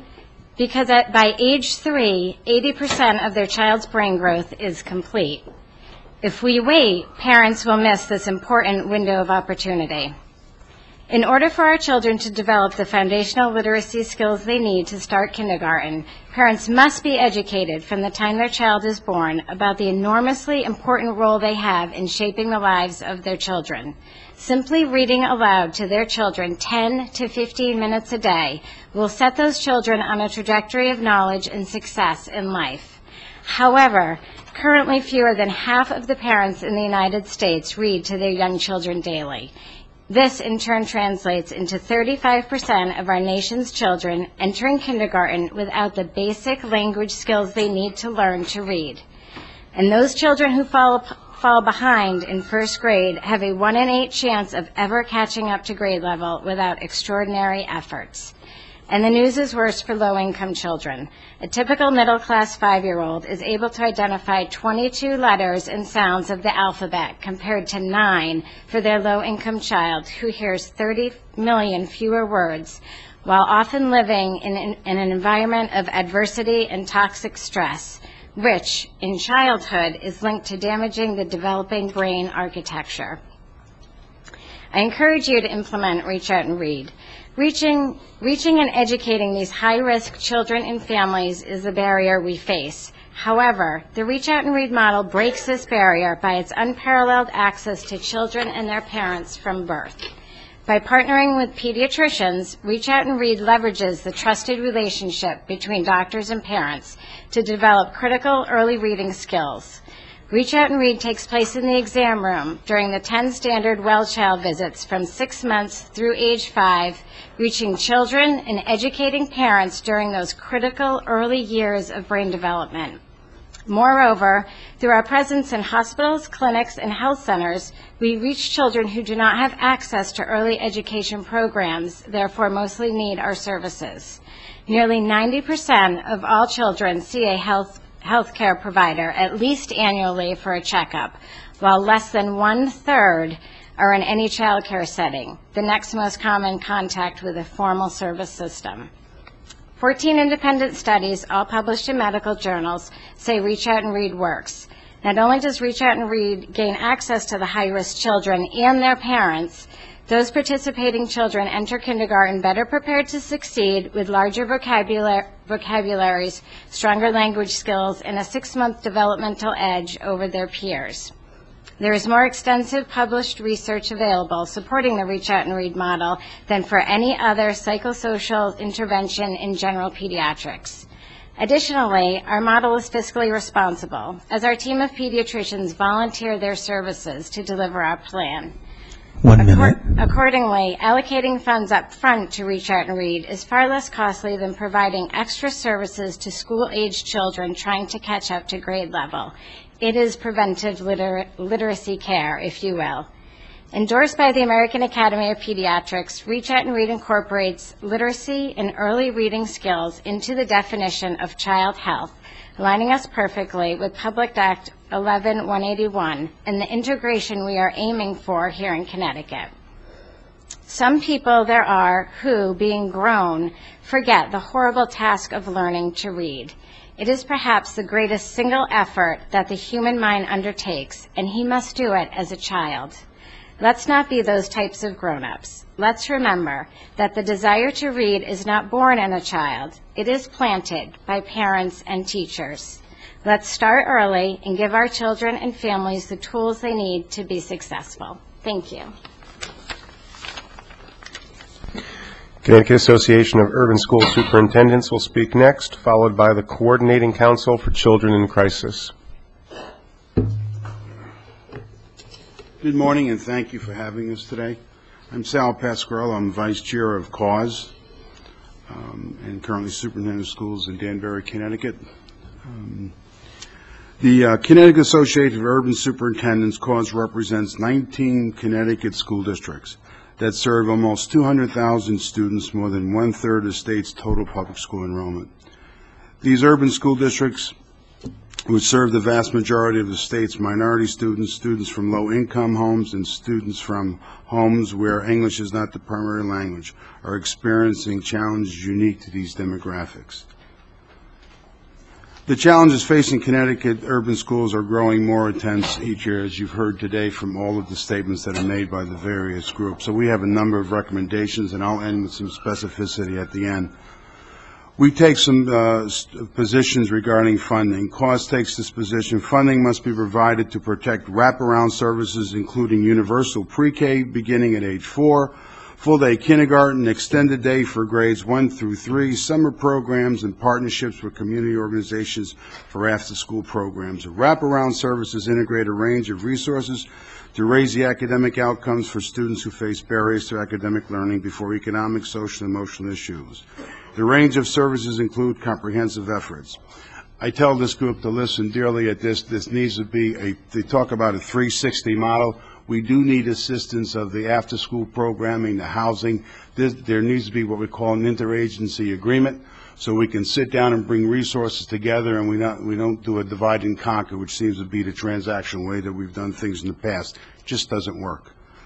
CAUSE, we need to protect our priority funding. That's the method of which we are funded. The priority school districts award funding to school districts with the greatest academic need based on the demographics and achievement to support initiatives relating to dropout prevention, early reading intervention, technology enhancement, and parent involvement. There are 15 districts who are identified Connecticut Priority School District. Districts cannot provide wraparound service to close the preparation and achievement gap without more priority funding. One of the problems that we're hearing right now is taking what we call house money and redividing it. And we say to you that unless that priority money is utilized in a way that's focused and among those students and districts that need it, we will not reduce this achievement gap. So we need to make sure we have that funding and expand that funding. The funding conversation must be focused on enhanced, improved accountability system designed around student growth and gains. CAUSE endorses the Commissioner of Education's concept of committed, competitive, and conditional funding, bans only if wraparound services funding, of priority funding, and ECS funding are part of the solution. The accountability system used today are inadequate to properly assess school performance and student growth. And we have been talking about the NCOB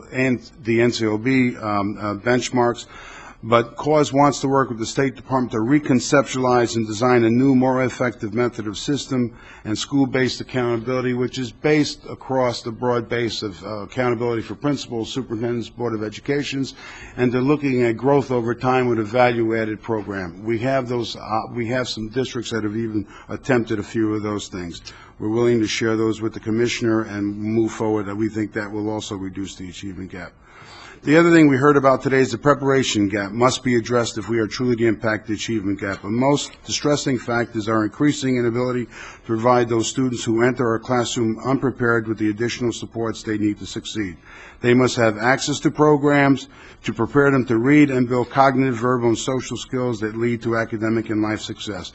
In short, urban school districts need a stronger fiscal infrastructure and legislative action to address the preparation gap to close the achievement gap. CAUSE stands ready to work with the state to address these issues. Here are some we recommend the elimination of the gap to include universal pre-K beginning at age 4, accountability for higher educational institutions that do not adequately prepare teachers to teach in the 21st century program, the statewide focus on preparation, developing and supporting effective schools, alignment of educators' evaluation and placement system, a school funding system that establishes adequacy and equity and fully funding all mandates. Districts should have the ability to assign staff based on factors other than seniority. And Hartford's been able to do that. It's key. More instructional time, including a longer school day and a school year, increased access to online learning. We're calling for 20 to 30 days more a year for schooling so we can build capacity of teachers and students. We take too much time during the school year of taking teachers out of classrooms and do not provide the continuity of instruction. We need to increase our time in urban schools. Governance structures that reflect the best practice urban school districts should take place. I thank you. And every day as I go around, the kids say a pledge. At the end of it, they talk about the liberty and justice for all. I'm telling you, Connecticut, it's not that way. It's not happening, and we need to do something as advocates and adults in this state for our kids. I thank you very much. The Coordinating Council for Children in Crisis will present next. Middle School Coalition for Children is unable to join us today, so we will ask the United Way of Connecticut to be prepared to follow this next presenter. Good morning. My name is Cheryl Burak. I'm here for Coordinating Council for Children in Crisis and the Coalition for the Nurturing Families Network. I'd like to recommend home visitation and parenting education as a key strategy in closing the achievement gap by improving children's health and developmental outcomes beginning at birth. Home visitation can actually be the first line of defense in seeing that vulnerable children arrive at school healthy, nurtured, and ready to learn. We know that early development is strongly affected by the home environment and family characteristics, and that early experiences and school readiness are linked. If we wait until children enter preschool, it can be too late. In fact, early experiences and the infant's interaction with his or her environment facilitated by the parent impact the development of the brain and the way the pathways in the brain are wired. It's not just genetics, it's the responsiveness of the parents, daily experiences, physical activity, love, nurturing, food, and nutrition that directly impact brain development. What happens during the first 3 years is critical. By age 3, 80% of brain growth is complete. Unfortunately, we do have infants being raised in homes with multiple risk factors: poverty, domestic violence, substance abuse, neglect, by parents who do not have the experience or knowledge to understand their role in their child's development.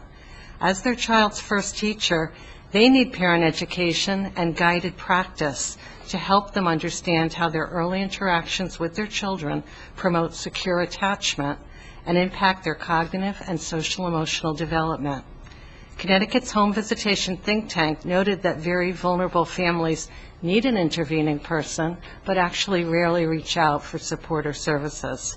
For many of these families, the home visitor may be the only outsider who sees the family on a regular basis, putting him or her in a unique position to identify and address problems early and to positively impact children's learning outcomes and help the family build a strong foundation for future success right from the start.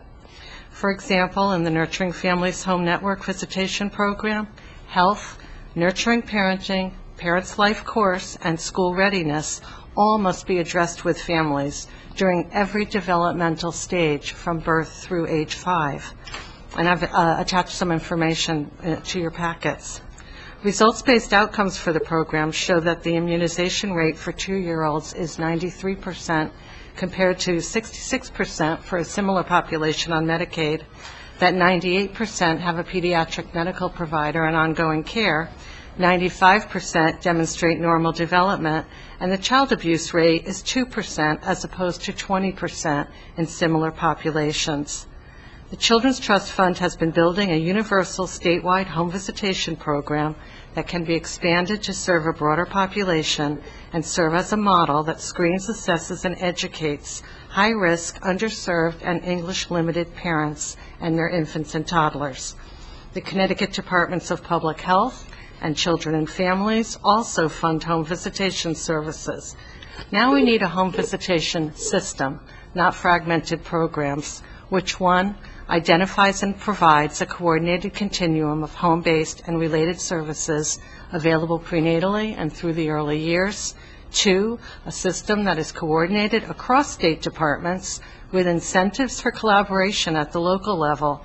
And 3, works with other state programs through memorandums of understanding to reduce duplicative paperwork and streamline processes for families. Most importantly, this would be a system that works together to promote and improve positive health, cognitive, and social and emotional developmental outcomes for children that eliminate Connecticut's achievement gap. Thank you. The United Way of Connecticut will present next, followed by the Capital Region Education Council.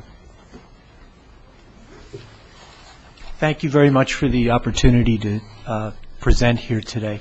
I'm Richard Porth, and I'm the President and CEO of United Way of Connecticut. We serve as the statewide association of 15 local United Ways who cover communities across the whole state. I wanted to call your attention to a report issued by United Way Worldwide called Improving Education for the Common Good, United Way's Education Action Plan. There are copies available for you to read.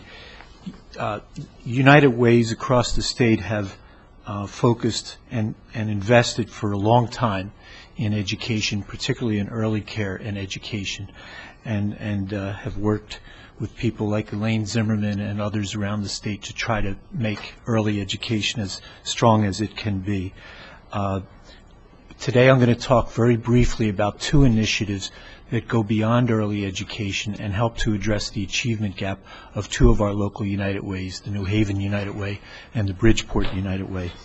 But mostly I'm here to offer the help of United Way in Connecticut on this really important issue. In recent years, United Ways across the country have really changed their focus toward community impact. It's not only about fundraising at this point, it's about community impact. And to focus that impact on the most important issues that face our communities, United Way has zeroed in on education, income, and health. And this report that we've shared with you is the report that United Way Worldwide puts out for education. And there are key strategies that United Ways here in Connecticut and across this country use to address these and to promote community impact. And they include incubating innovation, and again I'll talk very briefly about Bridgeport and New Haven's efforts in that area, leveraging partnerships and engaging leaders. United Way's unique contribution to this this type of issue can be our traditional role of bringing diverse groups together in communities. Business leaders, union leadership, government, civic leadership, schools, and so forth.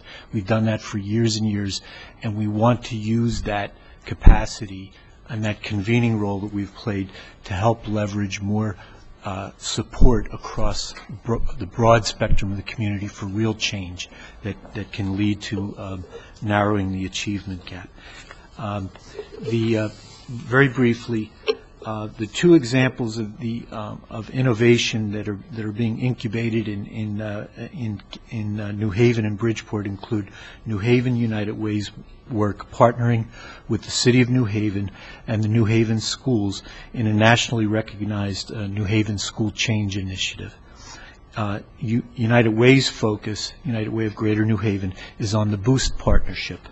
This project is working to coordinate wraparound supports for struggling students provided by various community partners with the goal of closing the achievement gap, cutting the dropout rate in half, and ensuring that graduating students can succeed in college or in the workplace. The wraparound services include 4 broad categories: physical health and wellness, social, emotional, behavioral support, school engagement, and family involvement and support. And again, the effort here is to really coordinate these services so the New Haven schools don't have to deal with dozens and dozens of different organizations trying to provide disjointed services. That's the purpose of Boost, and they are beginning to measure, to document real progress. I also want to point out some really innovative work being done by Bridgeport's United Way, Coastal Fairfield County. David Kennedy plays a key 1 minute. David Kennedy plays a key role in this. Bridgeport's United Way launched the Schools of Hope initiative to eliminate the achievement gap and to improve the educational success of students in target schools in the Bridgeport area. The initiative works with school leaders directly, using a variety of strategies to respond to each school's unique needs to improve third grade reading proficiency. In the last data available, May of 2011, 63% of the participants, the students in the Schools of Hope schools, were reading at or above proficiency, which represented a significant improvement over a period of a couple years. So these are two really promising initiatives that local United Ways are 15 seconds. And mostly, again, what I want to say is that we're here.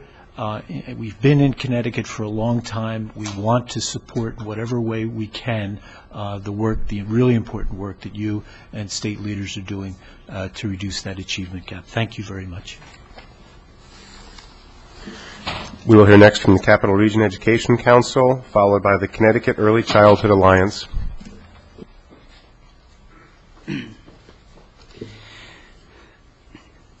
Good morning. My name is Bruce Douglas. I represent the Capital Region Education Council, RESC, which represents 35 school districts throughout the Hartford area, and we also operate 15 magnet schools under the CHEF agenda.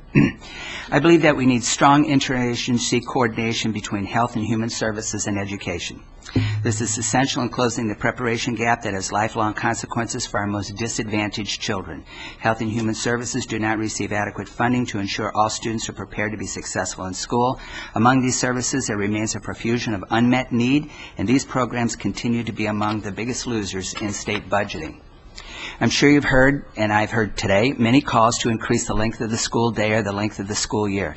In these tough times, if we're going to increase academic time, it should be by adding early childhood 3, 4, and 5-year-olds under the public education system.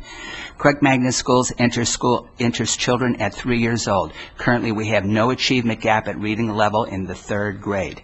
Okay? More than 80% of our children are at the proficiency level, and more than 75% of our children are at the goal level. No achievement gap in reading in the 3rd grade. Moreover, investing in early childhood foundations will enable us to change our traditional thinking about academic progression. I suggest the creation of an implementation of predefined academic benchmarks for grade advancement.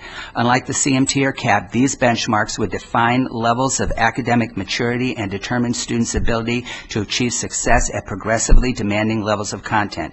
For example, these benchmarks would likely include reading proficiency by grade 3 and a level of mathematics proficiency proficiency by grade 8 that ensures students on track to take calculus and algebra 2 in high school. Capable students who have not reached these benchmarks must be retained and school districts held duly accountable. The change to our traditional age grade structure of advancement puts the responsibility on our schools to guarantee students meeting meaningful levels of academic progression at various stages of their career. These benchmarks would be determined using research and evidence about the building blocks of educational development. Adding learning time in academic early childhood settings starting at age 3 would ensure that these benchmarks are achievable and fair for our children, families, and schools. The goal of this initiative is for students in need of additional support and learning time to receive it early rather than allowing them to advance grade levels and far further and further behind year after year. This pattern of neglected standards leads to diluted instruction at upper grade levels and a high proportion of student dropout. I contend that our teachers are overmanaged and underled. Certainly, we have an intense focus on teacher effectiveness, but it is absolutely essential that we have an equal and urgent focus on leader effectiveness immediately. It is not so much our teacher evaluation processes that are flawed, but those who are evaluating our teachers. The efficacy of our teacher force is directly correlated with the quality of our leaders. We must do an honest review of administrator training programs. We must ask if they are appropriately preparing our leaders and evaluating their capacity to achieve meaningful staff and student results. The verb to administer means to manage. The best administrator training program in Connecticut's focus primarily on management skills rather than how to lead. This has resulted in our professionals confusing leadership with management. I provide this recommendation based on my experience of working with leaders of the correct schools. It's not by chance or accident that our schools are doing well. We expect our leaders to set a vision, to motivate, inspire, and direct their teachers to achieve that vision. I further believe that we need to prioritize the transformation of the Connecticut State Department of Education into the best in the nation, internationally as well, and recognized for its excellence. As an agency, it has long been neglected by our state for many years and to a point where it can no longer be efficacious. 1 minute. We must reinvest in our department so that it can secure the necessary funding and resources and staff expertise to facilitate, regulate, and lead our state to educational success. I thank you for your hard work and dedication to serving the best interests of children and families in Connecticut. Thank you. The Connecticut Early Childhood Alliance is next. They will be followed by Connecticut Voices for Children.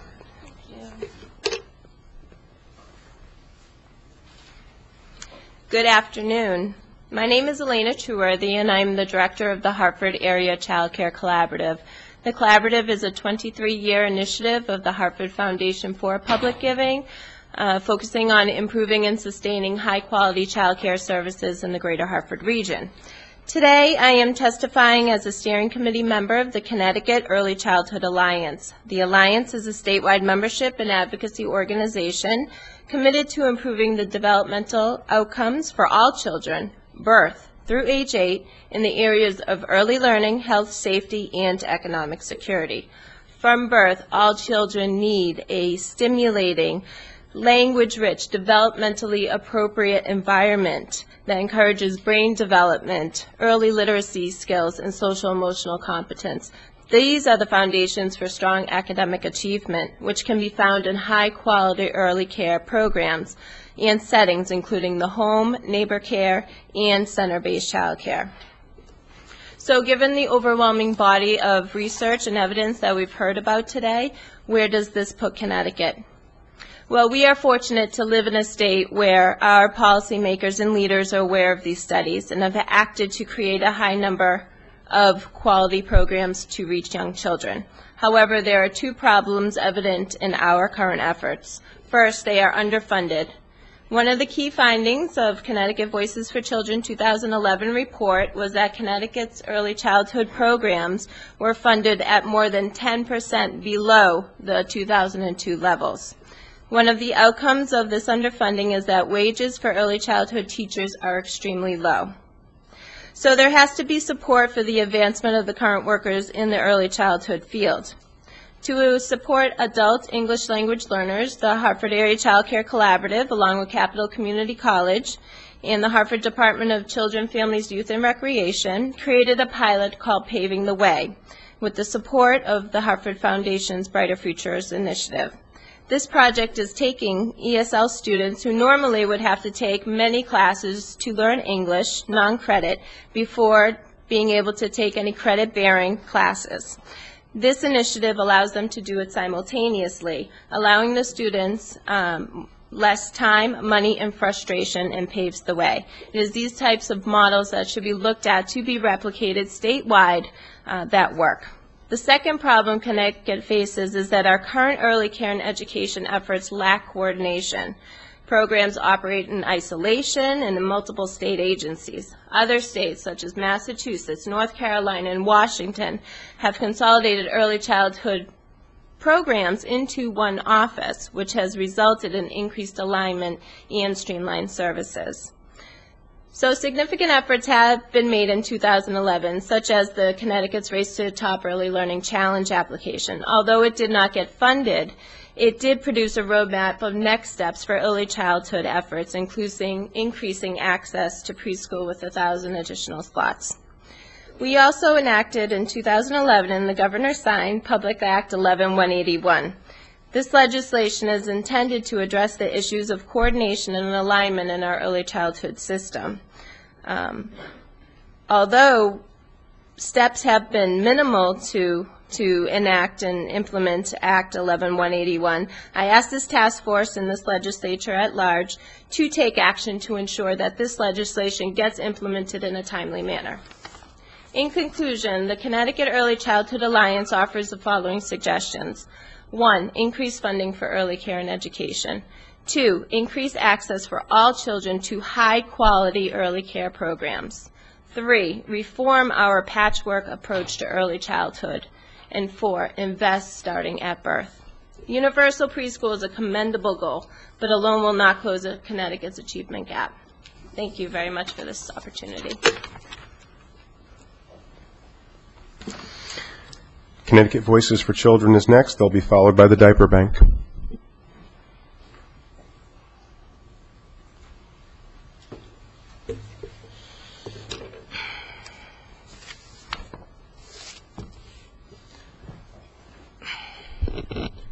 Good morning, everybody. Co-Chair Senator Tony Harp, Co-Chair Dr. Miguel Cardona, and distinguished members of the Achievement Gap Task Force. My name is Robert Cotto, and I'm a Senior Policy Fellow at Connecticut Voices for Children. I'm also a former teacher here in Connecticut and an elected member of the Hartford Board of Education. I testify today on behalf of Connecticut Voices for Children, a research-based public education and advocacy organization that works statewide to promote the well-being of Connecticut's children, youth, and families. Connecticut Voices for Children recommends a balanced and broad approach to public schools that support all children's learning and well-being. We submit 3 principles that we believe ought to guide the task force and are particularly beneficial to Connecticut's most vulnerable children and families. Our 3 principles are, number 1, approaches to address disparities in achievement should be based on the best research and evidence available, particularly in the indicators that we use to define achievement. Number 2, our public schools should continue to serve a broad number of educational goals and serve all children's learning and development. Number 3, enhancing student learning and well-being must take a balanced approach that provides the resources needed for families and students to thrive. Let me elaborate a bit. The indicators that we use to discuss achievement, such as standardized test scores, graduation rates, and other student data, must be valid and reliable.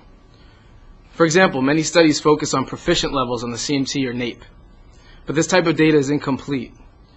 We include evidence in Appendix A and B in your packet of vertical scale scores, another measure from the CMTs, that illustrates how test score disparities start early and persist. They corroborate what is known about disparities in learning. We must target resources to reducing disparities and opportunities for cognitive development and learning in early childhood, which is when the achievement gap appears before children even enter public school system.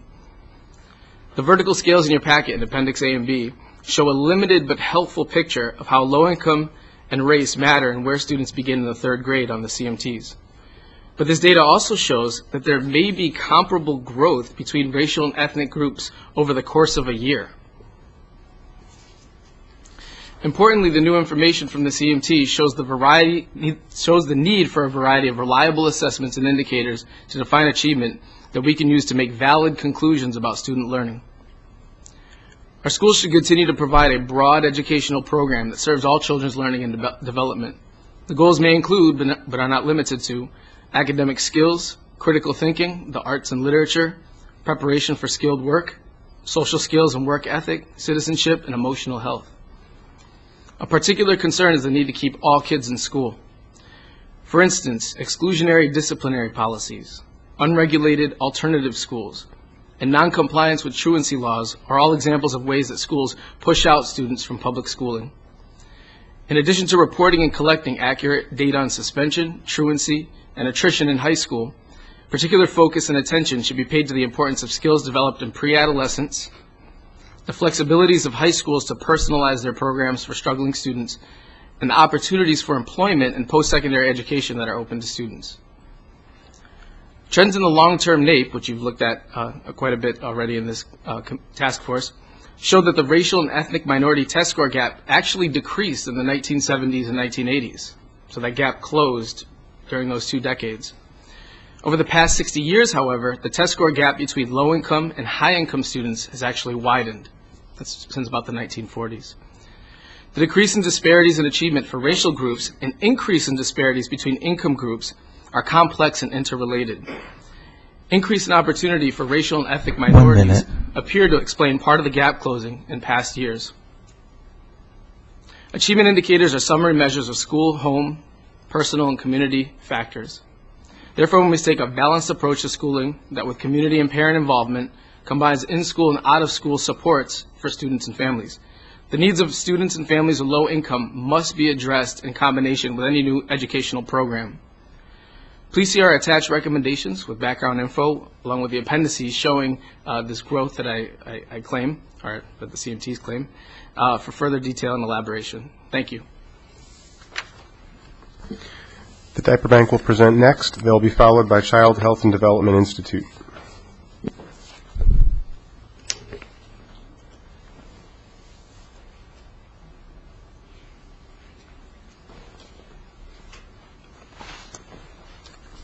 Good afternoon, Senator Harp, Dr. Cardona, and members of the Achievement Gap Task Force. My name is Janet Stolfi Alfano. I'm the Acting Executive Director of the Diaper Bank, a nonprofit organization that centralizes the fundraising and distribution of free diapers to low-income families through existing service providers, including child care centers, shelters, and other social service agencies. As a new member of the Early Childhood Alliance, the Diaper Bank supports the assertion that addressing the achievement gap must begin at birth, with high-quality early care and education. Connecticut must increase access to these programs and better coordinate our current efforts.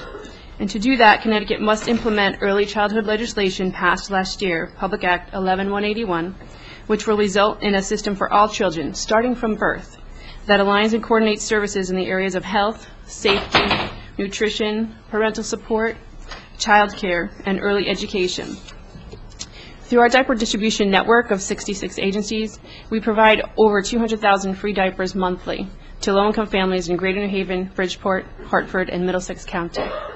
Distributing diapers through existing social service agencies allows us to reach over 4,000 children each month, but it also allows our diaper distribution partners to increase participation in the programs by offering diapers to the families.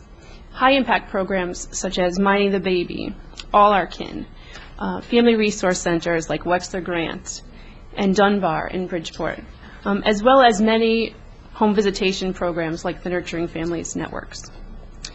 Families cannot take advantage of quality child care if they cannot afford to leave disposable diapers at child care centers. If parents can't access child care, then they are less able to attend work or school on a consistent basis.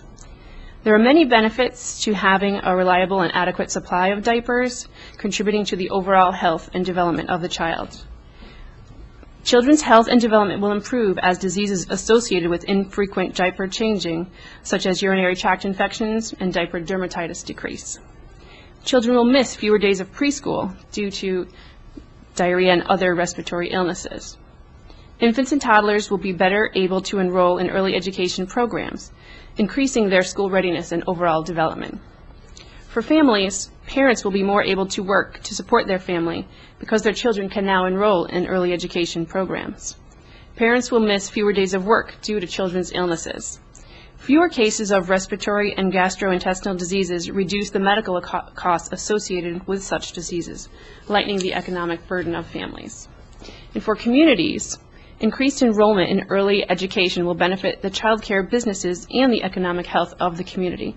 The children will be better prepared to succeed in school and become economically contributing citizens. Community epidemics of infectious diseases such as viral meningitis, hepatitis A, may decrease. And most importantly, I'd like to share a story about the positive impact that not only diapers has on a young woman who receives diapers from one of our agencies, but it also illustrates the need for successful collaborations across agencies and disciplines. "I like everything about being a mom," says Equalia Jenkins. But then she adds, "It's really difficult paying my bills. That's the difficult part of being a mom." When the Middletown woman found she was expecting, she says it was a wake-up call for her to get into a career with a future. She studied to be a certified nursing assistant and started working as a CNA just about the time her son, Jaziri, was born. It was hard to simultaneously keep up with a new baby and a new job. Nevertheless, she says that she's always looking for additional hours to make ends meet. She's also about to enroll at Middlesex Community College. "My goal is to be a registered nurse. I'm going to do it." While she's at work and school, she's able to send her son to childcare with a supply of diapers she gets through Early Head Start, 1 minute. one of our partner agencies. Without the help, there would be times she simply could not afford diapers. Jaziri is an extremely active boy. He's really smart for a 2-year-old, says his proud mom. Early Head Start helps Equalia find good ways to channel his energy. She foresees a future for him with lots of opportunities for mental and physical workouts. It would be good for him to be involved in sports, and yes, I'd definitely like to see him go to college. I really wanted to share that story to illustrate, 1, the need to start at birth, and 2, the collaborations that need to take place in order to enhance the achievement gap. Thank you.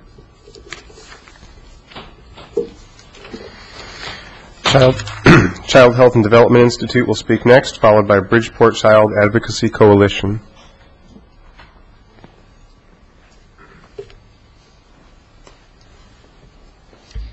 Thank you to the task force for the opportunity to speak here today. My name is Dr. Jeffrey Vanderploeg from the Child Health and Development Institute. CHDI is dedicated to ensuring that children in Connecticut have access to and benefit from a comprehensive, effective community-based health and mental health care system. By framing policy, developing systems, and promoting practice change, we work to ensure that children are healthy and ready to learn upon kindergarten entry and throughout their school years. We'd like to focus on 2 aspects of our work here today that have direct implications for addressing Connecticut's achievement gap. The first is the recognition that children's physical, social, emotional, and cognitive development are inextricably linked, especially so in their earliest years. And second, we'd like to focus on the importance of ameliorating school-based arrest and addressing the mental health needs of children within the school setting. First, the area of early childhood. Like many people here today, as members of the Early Childhood Alliance, we, along with many other organizations, firmly believe that addressing the achievement gap must begin at birth. We know that the lack of health and mental health support services for very young children, 0 to 5, contributes to poor developmental outcomes and physical, emotional, and academic difficulties across the lifespan. Investment in developing an early childhood system will lead to improved outcomes for the most vulnerable children. It will optimize development and school success and will result in cost savings across the lifespan. Too often, the focus on young children has been limited to addressing their cognitive skills, such as early literacy and numeracy. And as important as this is, it's not sufficient. Many children come to kindergarten already behind in health and social emotional development, as well as in cognitive development. A few of the key policy issues that are necessary to support the child health and mental health system as a key component of school readiness in Connecticut include, first, promoting access to pediatric medical homes that include developmental screening and surveillance for all children, and care coordination to link to specialty services and community supports. Second, assuring health and safety in early care and education settings through a system of health and mental health consultation. And third, developing and sustaining an early childhood mental health system through support for Child First, the Early Childhood Consultation Partnership, Birth to 3, and the competency-based system of endorsement in infant and toddler mental health. Failing to address the healthy development of young children means a constant and losing game of catch-up through the K through 12 years and beyond. And I'll turn it over to my colleague for the second piece. Good afternoon. I'm Dr. Jeana Bracey with the second point that we'd like to highlight, which focuses on addressing the problem of high rate of in-school arrests. This is a growing concern nationally and in Connecticut. An article published very recently by the New Haven Independent Connecticut Health I-Team and featured on NPR reported that from March through May of 2011, more than 700 arrests were made in Connecticut schools. National data suggests that students with mental health problems and students from racial and ethnic minority backgrounds are more likely to face exclusionary discipline practices, including arrest and expulsion. It stands to reason that children removed from school are not learning in the same way as other students. Therefore, we believe that in-school arrests and expulsions contribute to the achievement gap nationally and in Connecticut. Connecticut's School-Based Diversion Initiative, SBDI, is one of the more effective intervention efforts to address this problem. SBDI is supported and overseen by the Judicial Branch's Court Support Services Division and the Department of Children and Families. The Connecticut Center for Effective Practice of CHDI coordinates implementation of this initiative. And to date, we have implemented SBDI in 13 schools across 7 school districts, including Bridgeport, Southington, East Hartford, Meriden, Manchester, Stamford, and Waterbury. The goals of the Connecticut SBDI are to first enhance knowledge and skill development among key professionals and collaboration with community resources. Second, to increase utilization of school and community-based mental health services and supports, including emergency mobile psychiatric services, or EMPS. To change school disciplinary policies to rely less on in-school arrests and more on within-school and within-community alternatives. And finally, to review data on arrests in order to monitor and reduce total arrests and their relationship to the achievement gap. Results of a 2011 external evaluation of SBDI indicated that communities with SBDI have reduced rates of arrest and rearrest compared to similar Connecticut communities without SBDI.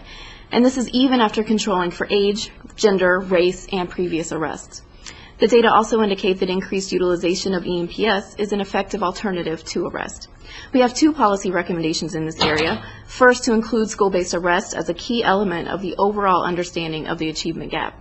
And second, to expand SBDI and similar initiatives statewide, as they are known to be effective strategies for reducing school-based arrests and closing the achievement gap.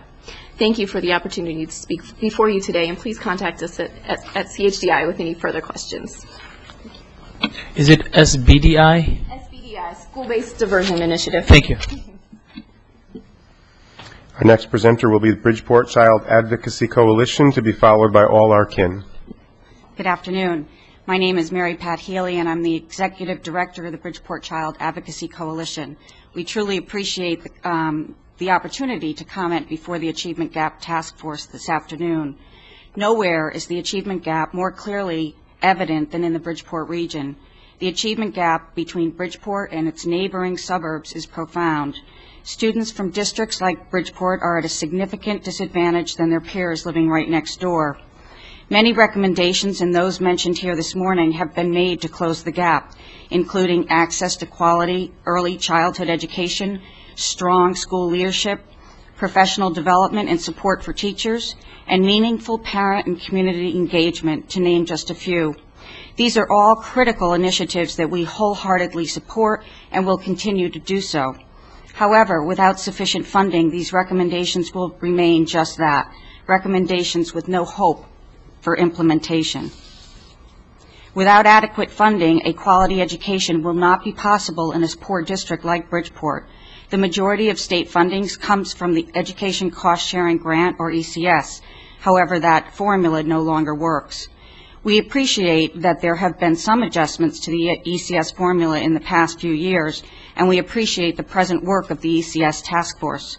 One change, measuring student poverty using the federal Title I programs, is more accurate than using the older method of the number of children on welfare. However, these changes, while important, do not go deep enough to address the real needs of our students. Connecticut must target increased efficiencies and increased funding to school districts, which are struggling to educate the most challenging students. We all have a big task ahead of us. We support many of the recommendations presented here today.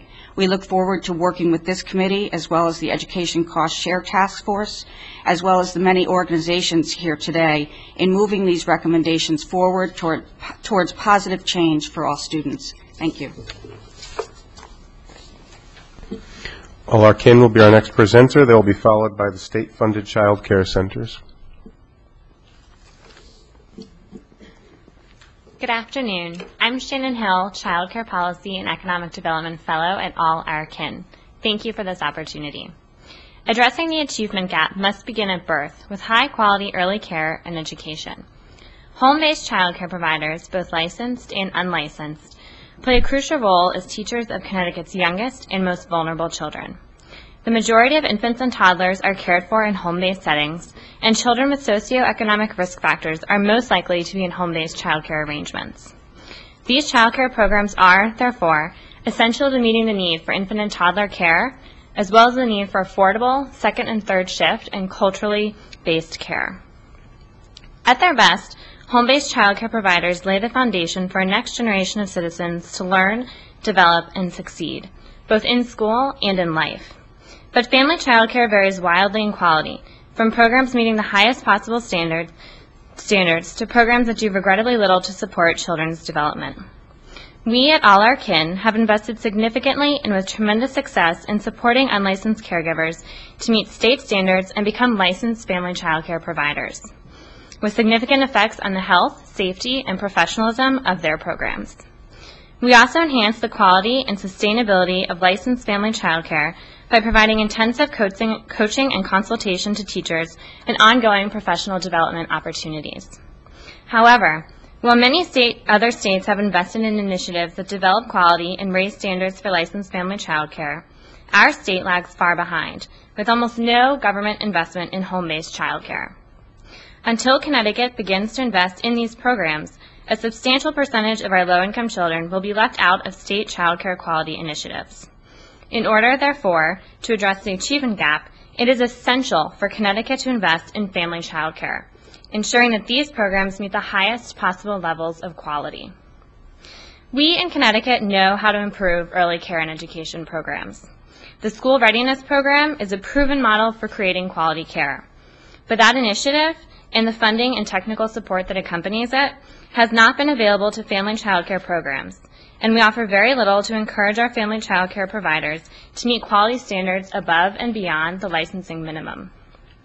Therefore, we propose 5 key initiatives that have the potential to significantly improve the quality of early care and education in home-based programs. 1. Maintain child care subsidies through Care for Kids.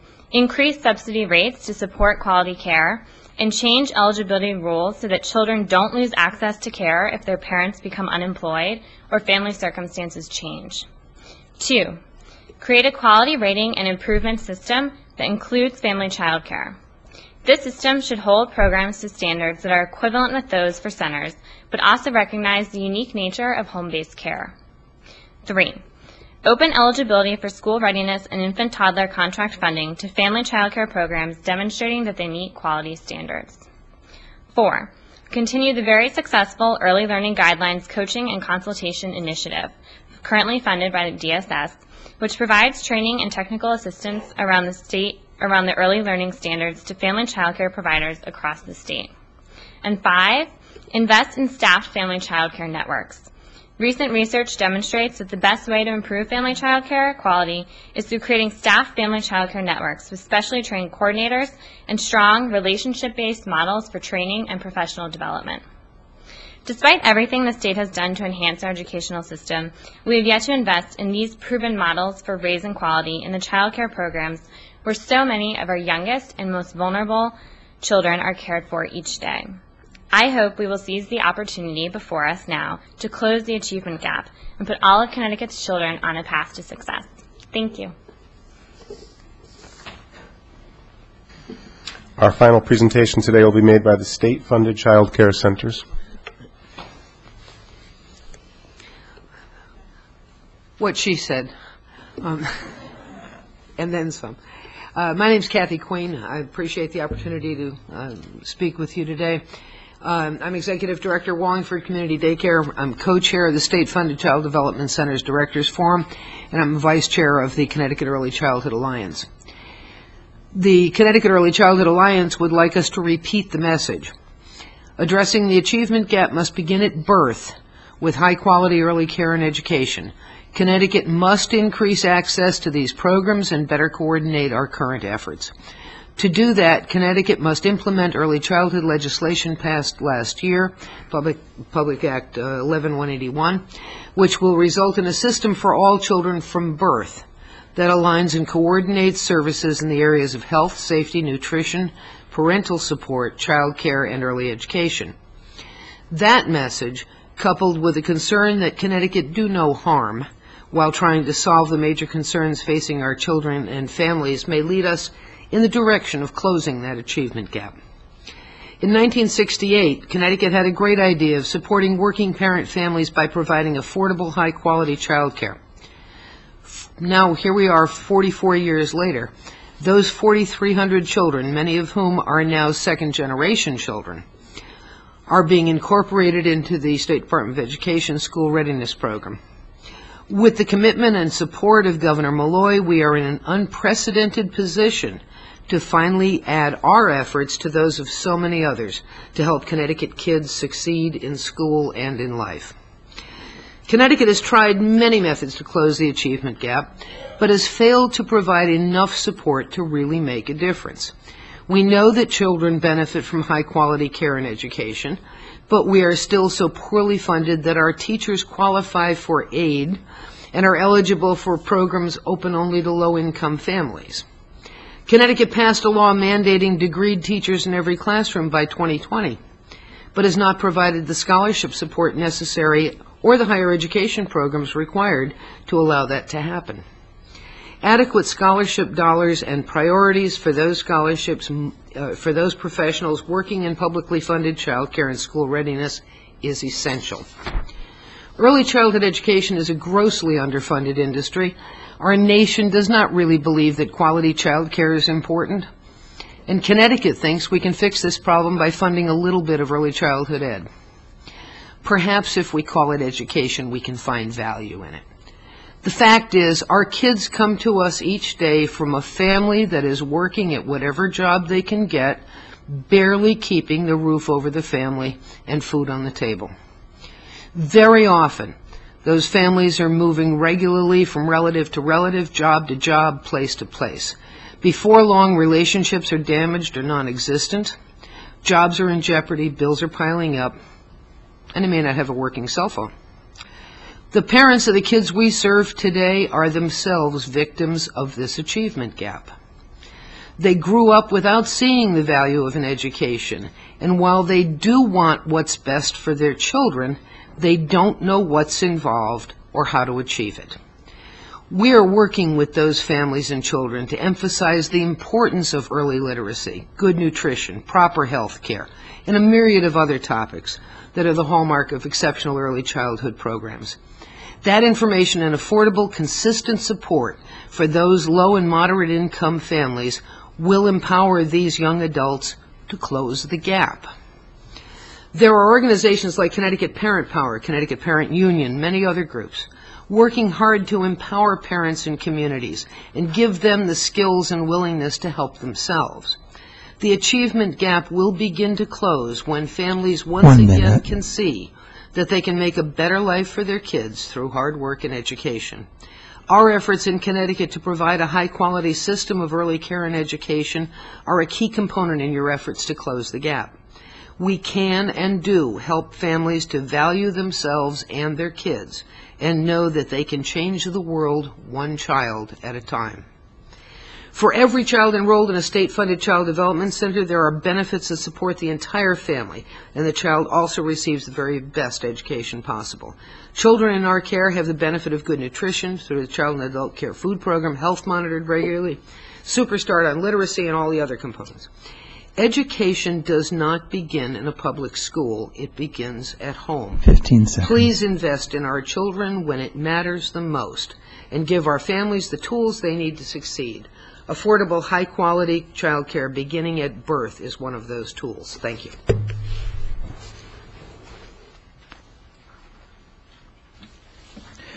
Thank you. Thank you to all the presenters that are here. And they thought it couldn't be done. It's not even 1 o'clock yet. The whole day's ahead of us. What a wonderful 3 hours of testimony where we heard from representatives for children. At the end of the day, we're all representing children in one way or another, and we appreciate those of you that took time this morning to present to us. Definitely a lot of information that we need to look at and consider as we move forward with our recommendations. Just some logistical information for the task force members. Testimony was shared with the clerk, and we will have to determine how to get this information to all of the members. I'm not sure if it's ready at this point. I doubt it is, because he's also controlling the recordings. But we're going to be looking at not only the recommendations and the testimony that was shared with us today by our presenters, but we're also going to be receiving a compilation of our recommendations that we shared. I believe it was the last meeting or the meeting before. That's going to be compiled and shared with the members. And then the information and the recommendations from the task force that met last year, there's a packet there. All those 3 pieces of information should be looked at and should be gathered for the task force members so that we can begin the careful review of all the recommendations that were made and begin crafting our own. Okay. Next meeting is scheduled for Monday, February 13th from 10 to 12. We're going to hope for this room. Information will be shared to members via email. At that point, we want to start thinking about the actual plan development, what it looks like. The task force last go-around said that we were going to work with the universities to develop this plan, so we want to make sure that the universities are present here so that they see what's going into this and how they will contribute. We're also going to review the recommendations that I just discussed a minute ago. I'd love to have some conversation about the Interagency Council. One of the things that stood out today for me personally was the fact that there was a realization that we cannot do it alone.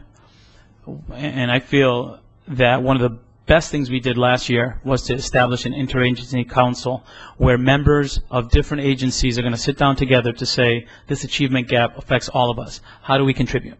And we saw echoes of that today where presenters before leaving said, let me know how we can help. We're going to take advantage of that, and task force members, please consider that as we're thinking about implementation of recommendations. How could we utilize the support of those who presented here today? So the Interagency Council should also be something that is added to the agenda. If you have other thoughts on that, I'd love to hear them, or feel free to email them after. And before closing, I always want to give opportunities to other members of the task force to share any remarks or thoughts. So at this time, I'll do that. Actually, a number of thoughts came to my mind, and I think we heard a lot about early childhood. While I think it is really, really important, I know that the state has been doing a lot of work over the years on it, and one of the things, since we heard so much about it, that I want to hear about is where are we and what do we still have to do? Because we have been working on this for the past 18 years that I've been in the General Assembly, and we kept hearing things like quality child care, and I know that we've been doing some work on that as well too. So I guess for me, I'd like to know where we are, because it's easy to say that we need to have an early childhood system, and we've been saying that for years. So what is left to be done? And I guess the other thing that I have that I don't think we really dealt with, and that is what happens after third grade. And I think that I was really disappointed, I've got to say, to hear that we really didn't hear a lot about what happens after third grade and what do we do with the kids that have suffered through our poor current system. And so I'm hoping that maybe it was in the written materials and it just wasn't discussed today, but I know that there was the Interagency Council. I don't know whether or not they've spoken to this group on those kinds of issues, and I'm hoping that maybe we can ask them to speak in an effort to assure that they've been actually established. And so while I thought this was a great morning, and I was really one of the naysayers because I didn't think it could be done, I really think that I was a little disappointed that we actually only heard about a portion of the problem and a portion of the solutions. And in hearing about that portion, didn't really get a sense of where we are and what still needs to be done.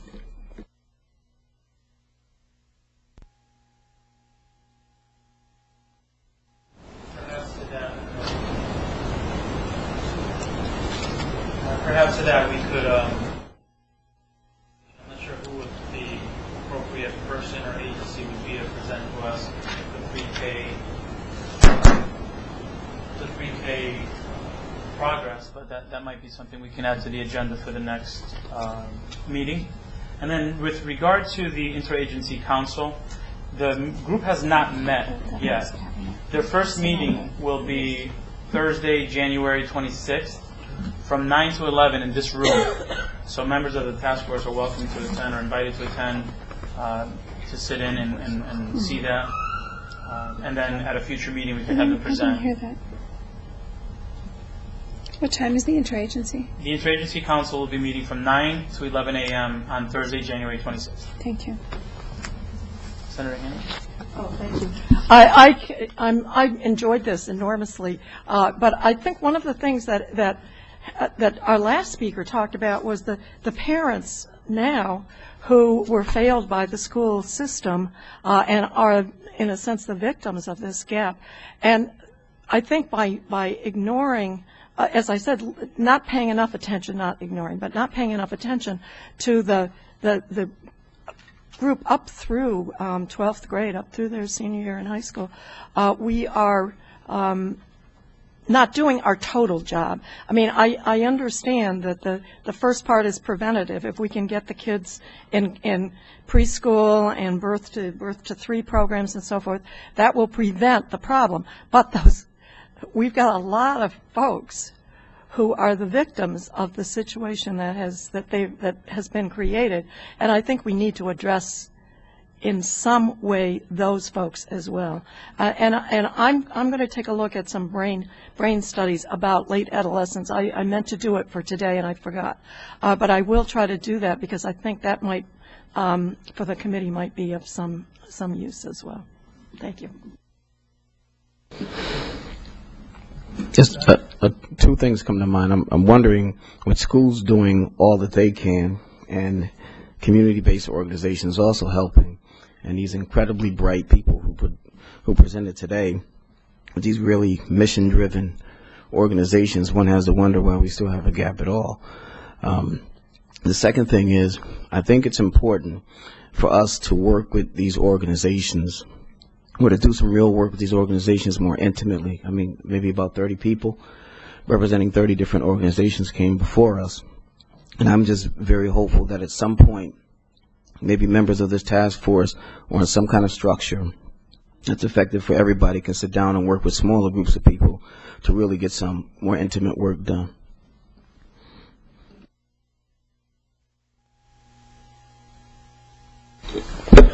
Thank you, Doctor. With regard to the question about, just talk a little bit more about, I think Senator Harp's question is a really terrific one in terms of where are we? You know, what do we still need to do? One of the groups I was kind of hoping that we might hear from today was Grousstein Memorial Fund. In part, they have taken such a huge initiative in our state across so many communities over the past 4 to 5 years, from the discovery communities and then their current work on right from the start. So they could be part of that who might help answer that question. Certainly they may not be the only organization, I wouldn't want to pretend that, but they're a resource I think that we might want to call on. Yeah. Thank you. I agree with Senator Harp. I think that there was really excellent organizing done today, and we heard a lot and some excellent research. on the prenatal to actually really the early childhood piece. There's not a lot of evidence, though, that tells us that even if early childhood were working perfectly, if you just did that it would work. There's plenty of research that teaches us that even if you have quality early care and education, if K through 3 isn't working well, it plummets. So we shouldn't over-romanticize. I do think Senator Harp's totally right. We do have to get a clear reading on, well, what remains. And I think the governor's early care and education cabinet could give a report. I'd be glad to take the responsibility to talk to the chair and arrange for that. I'm on that committee, and as is Senator Stillman, and we could offer up where the gap remains. But I think that there was a notable, it's notably missing the middle school, the high school, the plight of the young black male. There's a lot going on around the country and really good work happening. We weren't hearing those models. So I don't know, defer to the chairs, what we do with the pieces that we didn't hear today that weren't part of our suggestions, so we make sure to be apprised. Good point, and I don't know if the lack of testimony from those agencies is reflective of perhaps not as many groups represented. I can't speak to them. But I agree that when making recommendations, we have to use as much data as possible. The presenters today did a wonderful job, but there are those students who may have not been represented today. And I think it's our responsibility to make sure we make holistic recommendations that will support all students at all depths. So that's a good point, and I welcome feedback and comments and thoughts on that. As well as possible agenda items for the future that might help in that.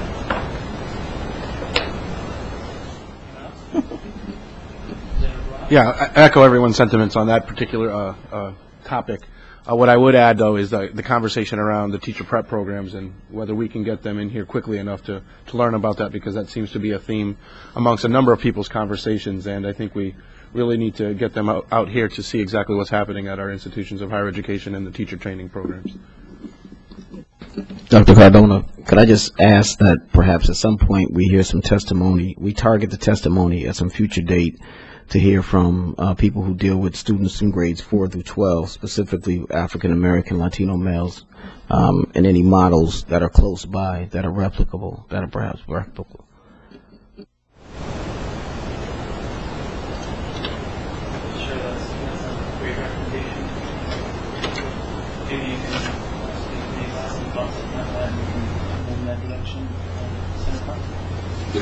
Another thought that occurred to me since, I have 2 daughters who are OBGYNs, so I always think that you really have to think about birth before the child is actually born.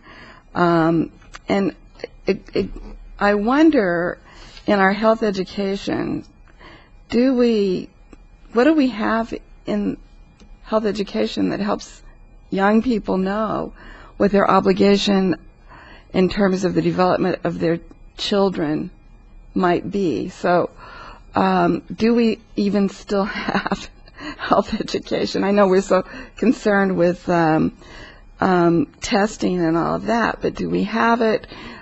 Is there anything that we require that actually teaches young people about how to early on be good parents, so that you're not learning in the pediatrician's room about reading to your child, that that you've learned that somewhere else? And I think that's a great program, but it occurred to me that you need to learn that before you have that baby, and maybe even before you're pregnant. And how do we transmit this new information that we have to young people who will be parenting at some point?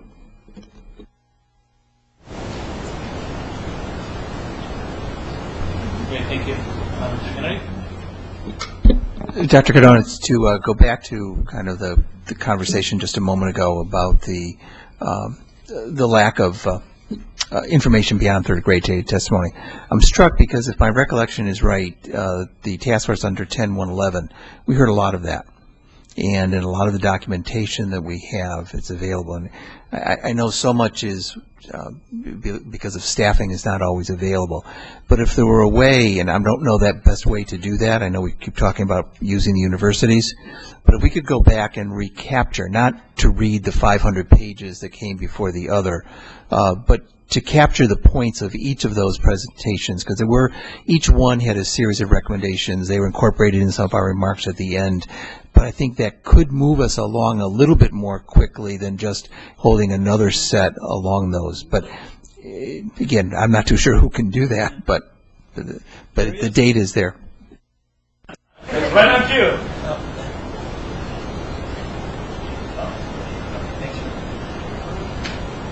Very good suggestion, and you're right. We worked for a year developing, doing something very similar to what we did today over the course of a year, and we have wonderful data that needs to be reviewed, some of which includes adolescent secondary schools. So we need to find a way to get that data back to the table so we can all review it. And I did share that was one of the pieces of information along with today's summaries and the summaries of our own recommendations.